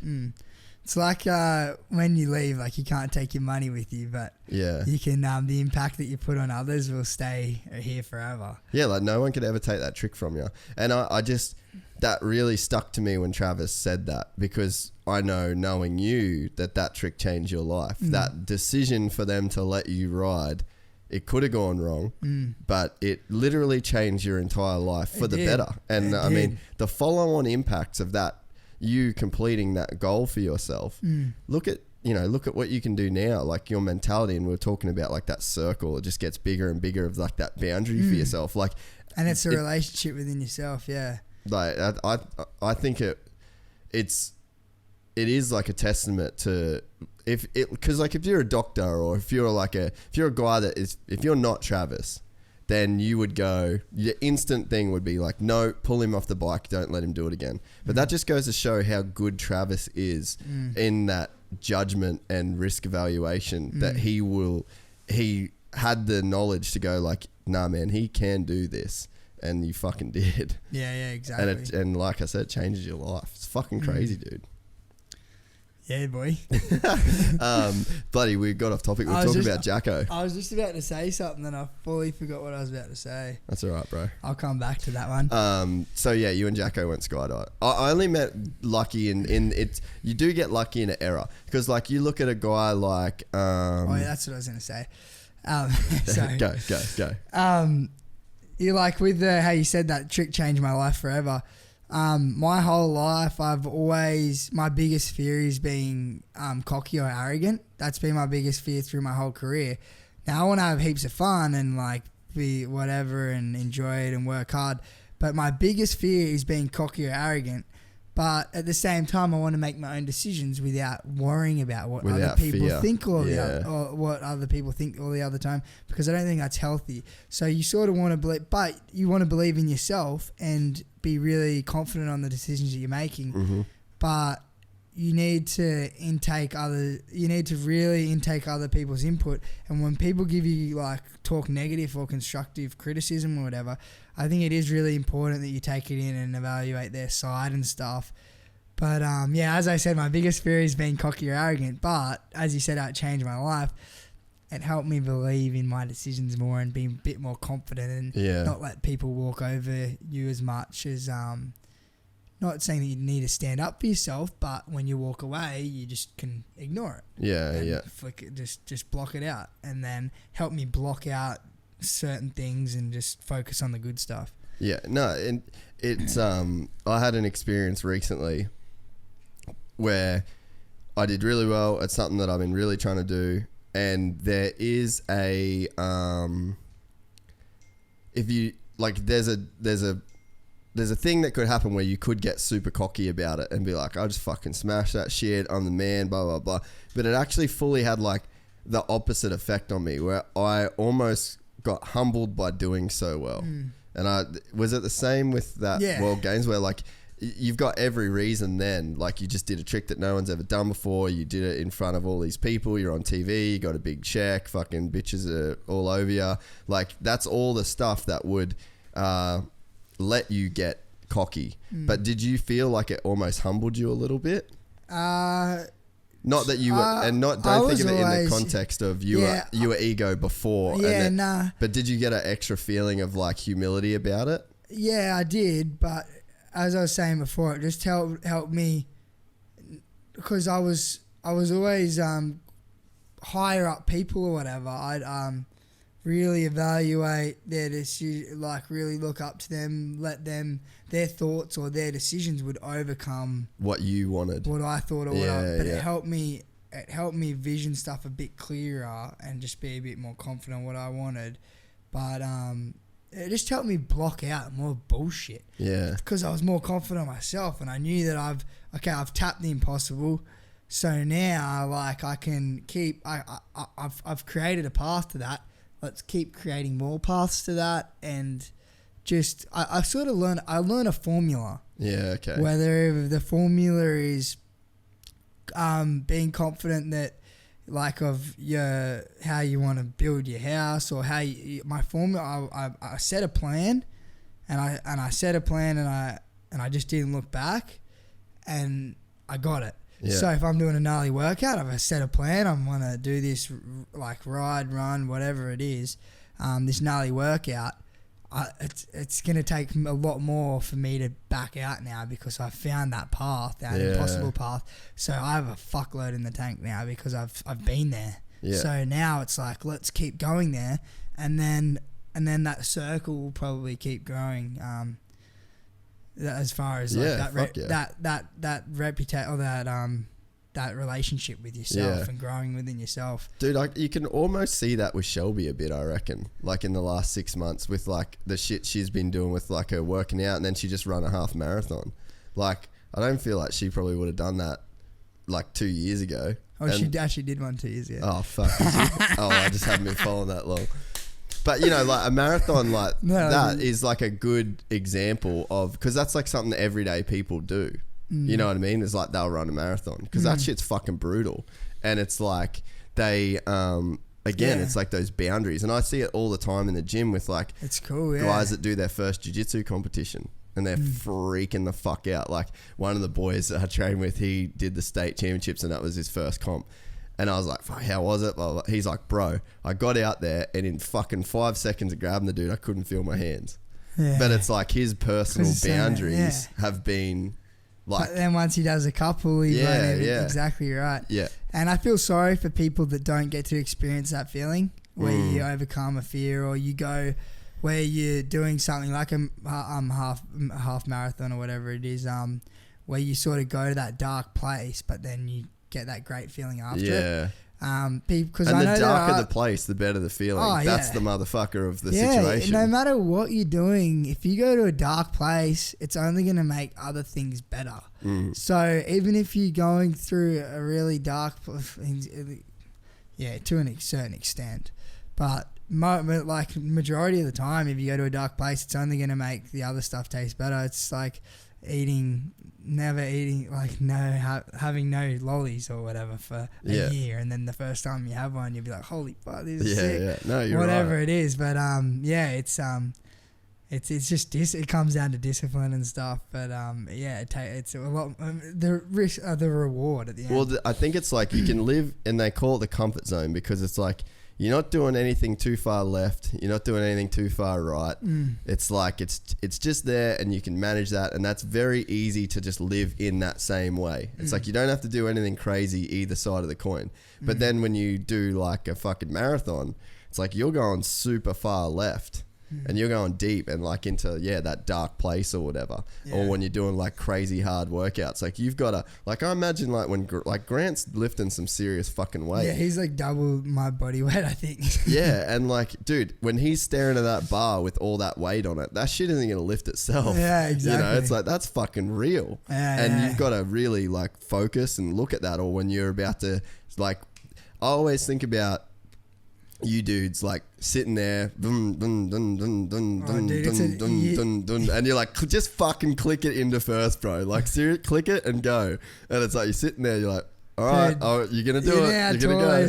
It's cool seeing the ramps from side on and stuff, but until you sit on the run up and look at it and visual, all right, I'm gonna ride off this, pull at the top, then I'm gonna try and find my seat grab, and then I'm gonna throw the bike away upside down, then I'm going to grab back onto the seat and then find the handlebars and try and get back on and then finish the rotation of the backflip or whatever you're doing and then try and ride away. When you break it down like that and you're like sitting on a run up with someone, this is dumb. You're like, it's actually real. But like when you watch it from side on and you've seen the videos so many times, you're like, it's repetitive. It's just like, cool, man, I've seen it before. But you gain a little bit more respect when you get on if you sit on the run up and sort of go through their rider's thoughts. But it's no different. Like imagine sitting on a freaking surfboard with waves taller than a freaking building. Yeah. And the gnarly surf guys are getting like rolling in. Like that shit freaks me the hell out. But you got like, you think about it, like the comfort zone is sitting there going boom, boom, boom, boom. It's comfortable. There's no risk. You're not going to get better. You're not going to get worse. You're just going to be there, and it's going to be fine if you stay there. And you could jump that jump, and it might not be fun. Yeah. But if you do it and you do the thing that you want to do, it's going to be fucking awesome. Yeah. And it's an awesome that you could never get sitting at the ramp, at the bottom of the ramp, revving your bike, looking at it. You can't get that same level of fucking awesome just staying there. Yeah. And I think that's like, you know, and I think that's why guys like you are inspiring to people, because it's like we all can sit there and think about being at the bottom of that ramp. Yeah. And it's like, not a lot of us have the courage to go. And it's the same as surfing. You sit out the back and you behind the brake and the waves are breaking just past you and you're safe. You have a half paddle into one, pull out, you're safe. It's comfortable. But it's like, you know, you take off on that wave, you could get fucking pumped and that's going to be the dark place. Yeah, yeah. Or you could get spat out of a barrel at Pipeline and that's the fucking really good place. Yeah, that's the thing though. I'd rather sit on the couch with it. I'd rather, like, I've broken my tib and fib, my right leg twice, left leg once. Had a few pretty good crashes, but I'd rather sit on the couch for 3 months with a broken bone than not do a trick and put it off for a year. Yeah. Like, I just rather get fucking, I'd rather just, because everyone's like, oh no, don't do that because this could happen or because this, or living in what ifs. I'd rather just fucking pay the price and then just go again. Where, to an extent, but. Again, calculated risk. Yeah, exactly right. Like, I don't want to be an idiot, but I want to, like, I've just, even if it's like with building, like people are like, oh dude, you can't build that, you're not qualified, or who are you going to get to do this? Or like, what if when you're building your spa and if you put it in the ground, how are you going to get access to the panels and stuff when you're in there? I'm like, well, fuck, because people are saying, I don't know, like building a deck around a spa, like then how are you going to get the spa out or whatever? I'm like, fuck it, dude. Grant and I dug a hole, shoveled it, and then we just like put a little access panel in there with some sleepers so we had access to the motors and stuff. Built the deck around it. Fuck, it works sweet. Touch wood. Hopefully the spa doesn't fuck up while it's in there. But whatever it is, like I'd rather find out the hard way than not do it and wait or for a certificate or whatever. I probably might bite me in the ass eventually. Shit has before. But I'd just rather just do it. Sorry, the perfect phrase is ask for forgiveness, not permission. Yeah, true. There we go. I'm getting too far carried. There it is. I want to talk about the skydiving thing. Yeah, back to Jacko. Wait, I love that dude. He said he's going to fly his plane up here and do the podcast. He is. So, he's the fucking man. So we were at China X Games recently, and he's telling us how he bought his plane. He's been flying it a bit, and he's doing barrel rolls, he's backflips. Good too, like really good. Yeah, he's doing backflips, barrel rolls. He does those things where you like spiral to the ground. Tailspins and shit. Yeah, he said he nearly got stuck in one the other day. And he's a fucking gnarly dude. Yeah, he doesn't mind pushing the limits, that's for sure. But yeah, he's like, we're drunk and we're carrying on at the after party, and we're like, yeah, we're going to do this, we're going to do that. And he's like, dude, I'll fly, because he's like, if you fly to Canberra, you can catch up with your family, and then I'll fly to Canberra from my house. Jacko lives in Wagga Wagga. He's like, I'll fly from Wagga Wagga to Canberra, pick you up in the plane, and then we'll fly over to Maria and do our skydiving course for the week and learn how to jump out of planes. I'm like, perfect, done. Shake my hand, not allowed to back out of it because we're wasted, and we're like, yeah. Sure enough, we're like, I get home and I'm like getting him up. I'm like sending screenshots of my flights to Canberra. He's like, yep, we're on. Fuck. Did it. Flew to Canberra. He flew in, picked me up, and then we flew out to Maria, did our skydiving course. And was it hectic? Skydiving, yeah. So I found it really interesting. I learned a lot that week, but as far as like evaluating risk and stuff goes, I went up in the plane. First day was theory. Did my head in. But anyways, second day. What sort of theory are they doing? For safety, man. Everything they teach Just you everything is safety. Everything they teach you is there's no pointless information in it. Everything is to keep you 100% safe as possible.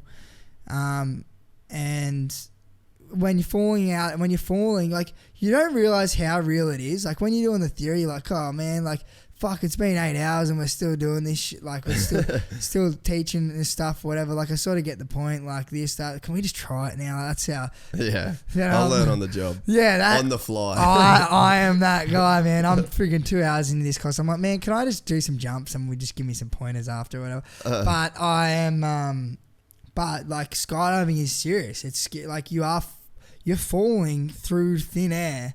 So it is very important that you take all the steps properly, but you could also be putting other people's lives into danger as well, not only your own.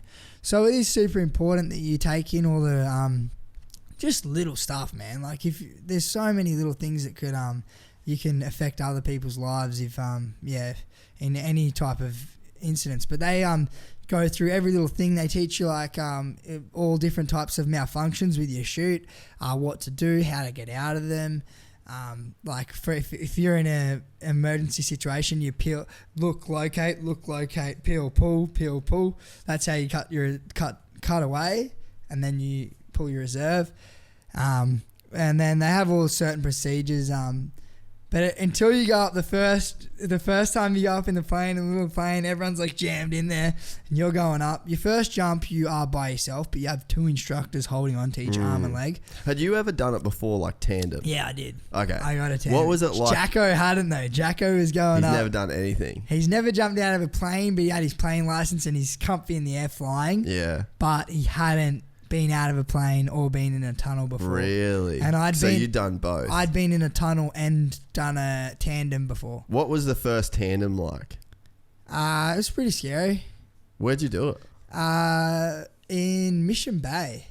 Oh, okay. Up with Brad Birch. We were doing a show up there, and that's where Birchie's family's from. We did a show up in Townsville. Yeah, and then we sick. just stopped into Mission Bay, and he's like, "Do you want to do it? It's sick over the beach and stuff." And And so were you scared of it? Because I'm fucking scared of it. Yeah, the first time, I was scared. I was shitting myself. I was really scared.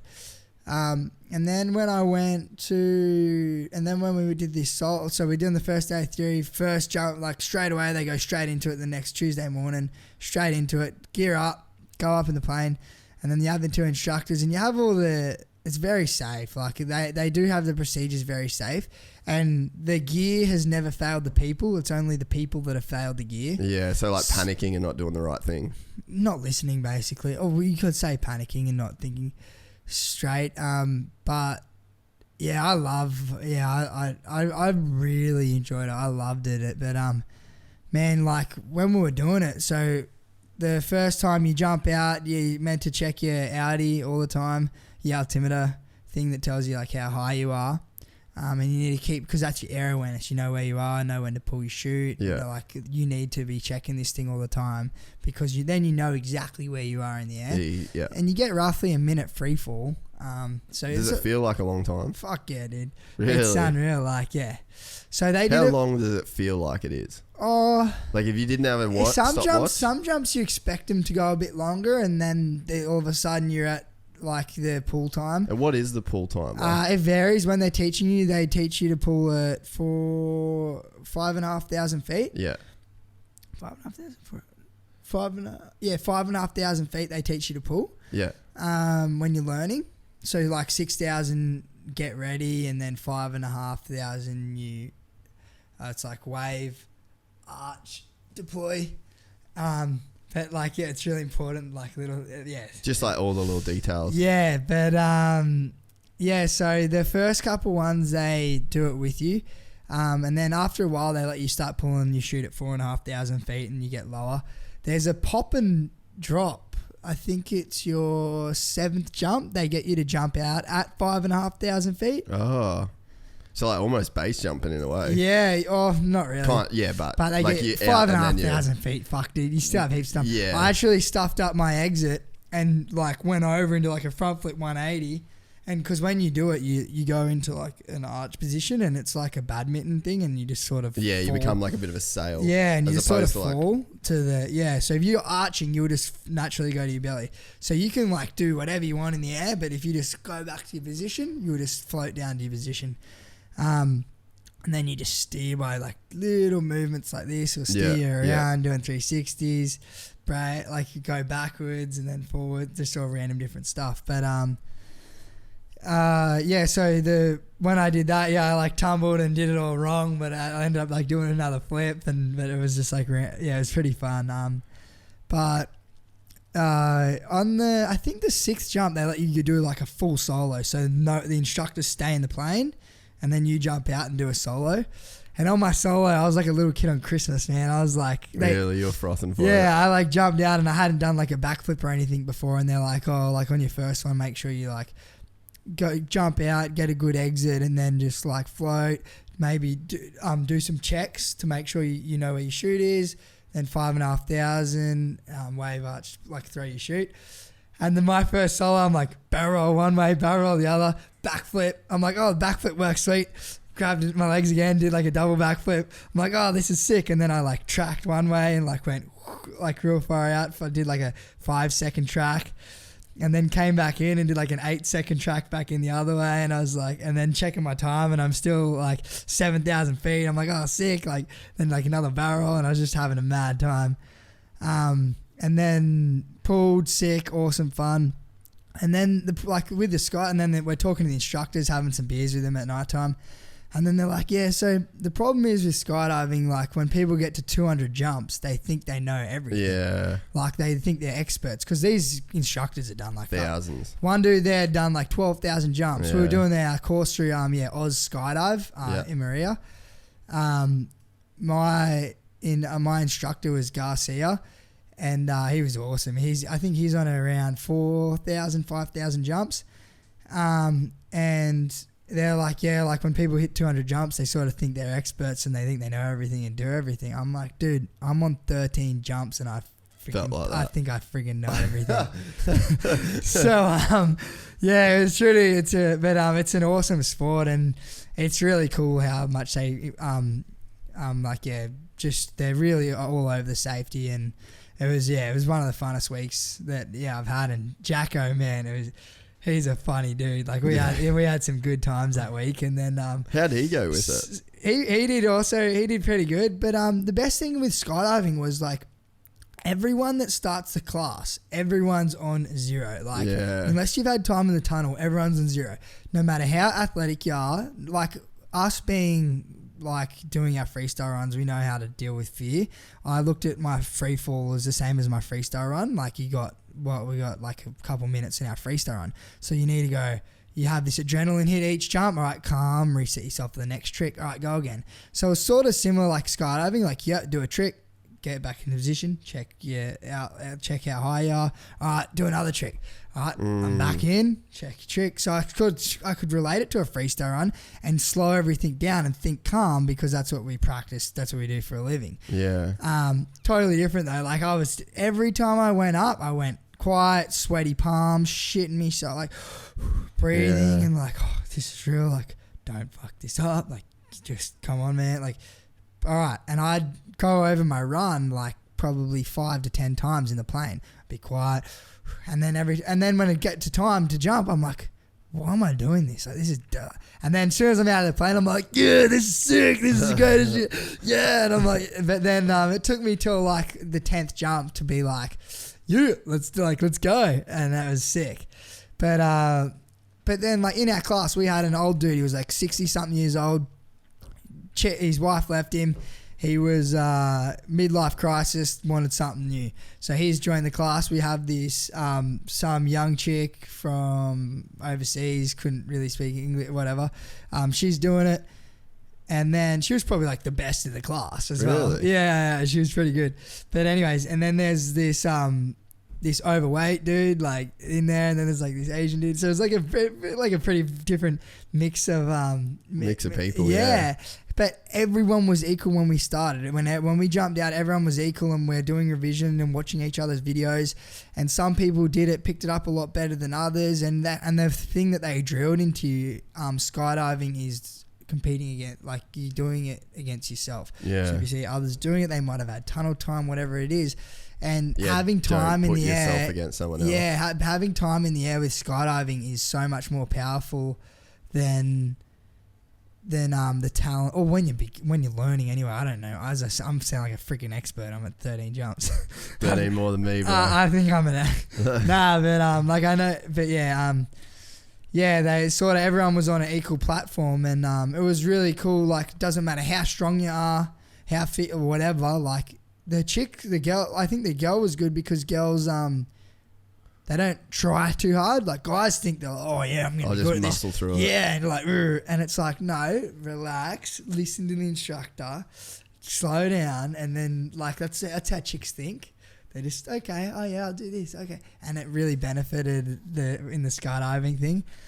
But I really like that when you came into it, no matter what any other sports you've done before, nothing was equivalent to this. Like motorsports, it all has an engine, a throttle, or or on a track, you sort of all got the same line selection with certain things, or surfing might help from like snowboarding, water skiing, or like there's sort of some there's crossovers. I feel like skydiving and tunnels, like obviously they're their own thing, but they're in their own category and nothing's really similar to that. And when you start, everyone's on the same level, and it doesn't matter if you're really injured, as long as you can arch your back in the air. It doesn't matter if you have a bung ankle. It does matter if you have a bung ankle, because when you land, you probably won't be able to run it out. Yeah. But when you're in the air, like everyone sort of is on a zero platform, which I really enjoyed because it was like starting over again and challenging yourself. Yeah. But it was unreal. Me and Jacko had a hell time. Yeah, fuck, I love that guy. Are you gonna get a rig and sort of do your own shit? You reckon? I want to get up to like 100 and at least over 100 jumps, just because when you buy a rig, you eventually get a smaller one. It's just time consuming, man. Yeah, you need time on your hands to do that. I know Josh Sheehan, he does it a fair bit. He's nearly on 200 jumps. Oh, really? Yeah. And then I'd love to know how many jumps Travers is on. Dude, it was crazy, like when we were talking about skydiving in his podcast. Oh, dude, he's well known in the base jump industry, so it's freaks me out because all the base jump, like everyone has their own sports and everyone throws it and they know like who the most famous. Yeah, the best dude is. But Travis is like a famous base jumper within their sport, and it's like, dude, you don't like. When did you even do? When like. Yeah, it blows my mind. And then like you're talking the rally world, he's like famous in the rally world. Like just nearly every discipline of sport is like he's a freaking god. That's what's crazy whenever I'm talking to somebody about the podcast. Yeah. And they're like, oh, what guests have you got? It's like, fuck, half the people won't know who Harry Bink is. Half the people won't know who this person is. Exactly right. But then if I say Travis, everybody knows who Travis Pastrana is. He's a god. Everybody knows who that is. Like, it's fucking ridiculous, eh? But like, man, like him saying, it was cool because he was saying like when he jumps out of the plane, it's like that first moment when he jumps out, there's like no noise. It's just silent. There's no talk in his head. There's no thoughts. There's no negative. There's no positive. It just is. Yeah. It just is what it is. Crazy, eh? And like, did you feel like, was it like that for you? Oh hell yeah, because you don't know when you jump out of the plane, you don't know what way you're gonna get spat. Like you're jumping out and they try and teach you to like, because when you're going in the plane, they try and teach you to jump out like a arch, so when you hit the wind you go down, because the plane's going 160 kilometers an hour forwards, so when you jump out you're hitting winds there, so you sort of jump out to hit the wind, and then you sort of like feather down. Is that the scariest bit? Yeah, jumping out of the plane's the scariest part. Once you're falling, and then when you pull your chute, the first time I pulled my chute, it was flapping around, and I'm like, fuck it. I mean, this thing gonna open, and it's fuck like that. But the slider. There's a slider, so if the parachute opens all in one go, and there's a thing called the slider, so it slowly lets the air get in it. Is that square bit? Yeah, so if there's no slider on the parachute, the impact of the parachute opening would kill you, because you just go from, I can't remember the falling speed. They did tell us, but I can't remember. What is that, Mick? Like terminal velocity? Yeah, there is a certain speed for that, but when you're falling, if the parachute just opened, it would kill you from the impact of just ripping you up in the whiplash. You just like Jacko, because when we were there, Jacko's like, because they were telling us about it, and Jacko's like, have you ever knocked yourself out before, Harry, without hitting your head? I'm like, what do you mean? He's like, from whiplash. And he's like, yeah, I've done it 4 times. Oh. And he's fully KO'd himself, knocked himself out just from like taking a gnarly hit on his ass and just whiplashing his head. That's gnarly. Knocking himself out. I'm like, fuck, did he pull any neck muscles in that? Like, what's doing? Yeah, it's gnarly. Well, that's like when we filmed Travis doing that fucking crazy water crossing at Wyndham's, and I took my shoes off because I was like, because he gets knocked out pretty easy. Oh, dude. And I was like, the water. Like, I was scared of him hitting the water and the water knocking him out. So I took my shoes off. I was like, fuck this. I'm not letting him go. That dam's massive, eh? Dude, that was crazy, bro. Like, the way... they're going so far. Like, top gear. Valve bouncing in 5th gear. It was so gnarly. Yeah, that's mental. How fast do you go, Mick? Does it say? I'm just trying to find what this slide... Saying what the slide does. Yeah, it's gnarly. It doesn't say speed on it. Well, we've almost done 3 hours, mate. 3 hours. Goes quick. Stop it. Yeah, always goes Clap quick. your hands, stomp your feet. I haven't even finished. Yeah, do you want to keep going or what? Yeah, geez. What time is it? I've got to get ready for the next one. Hey?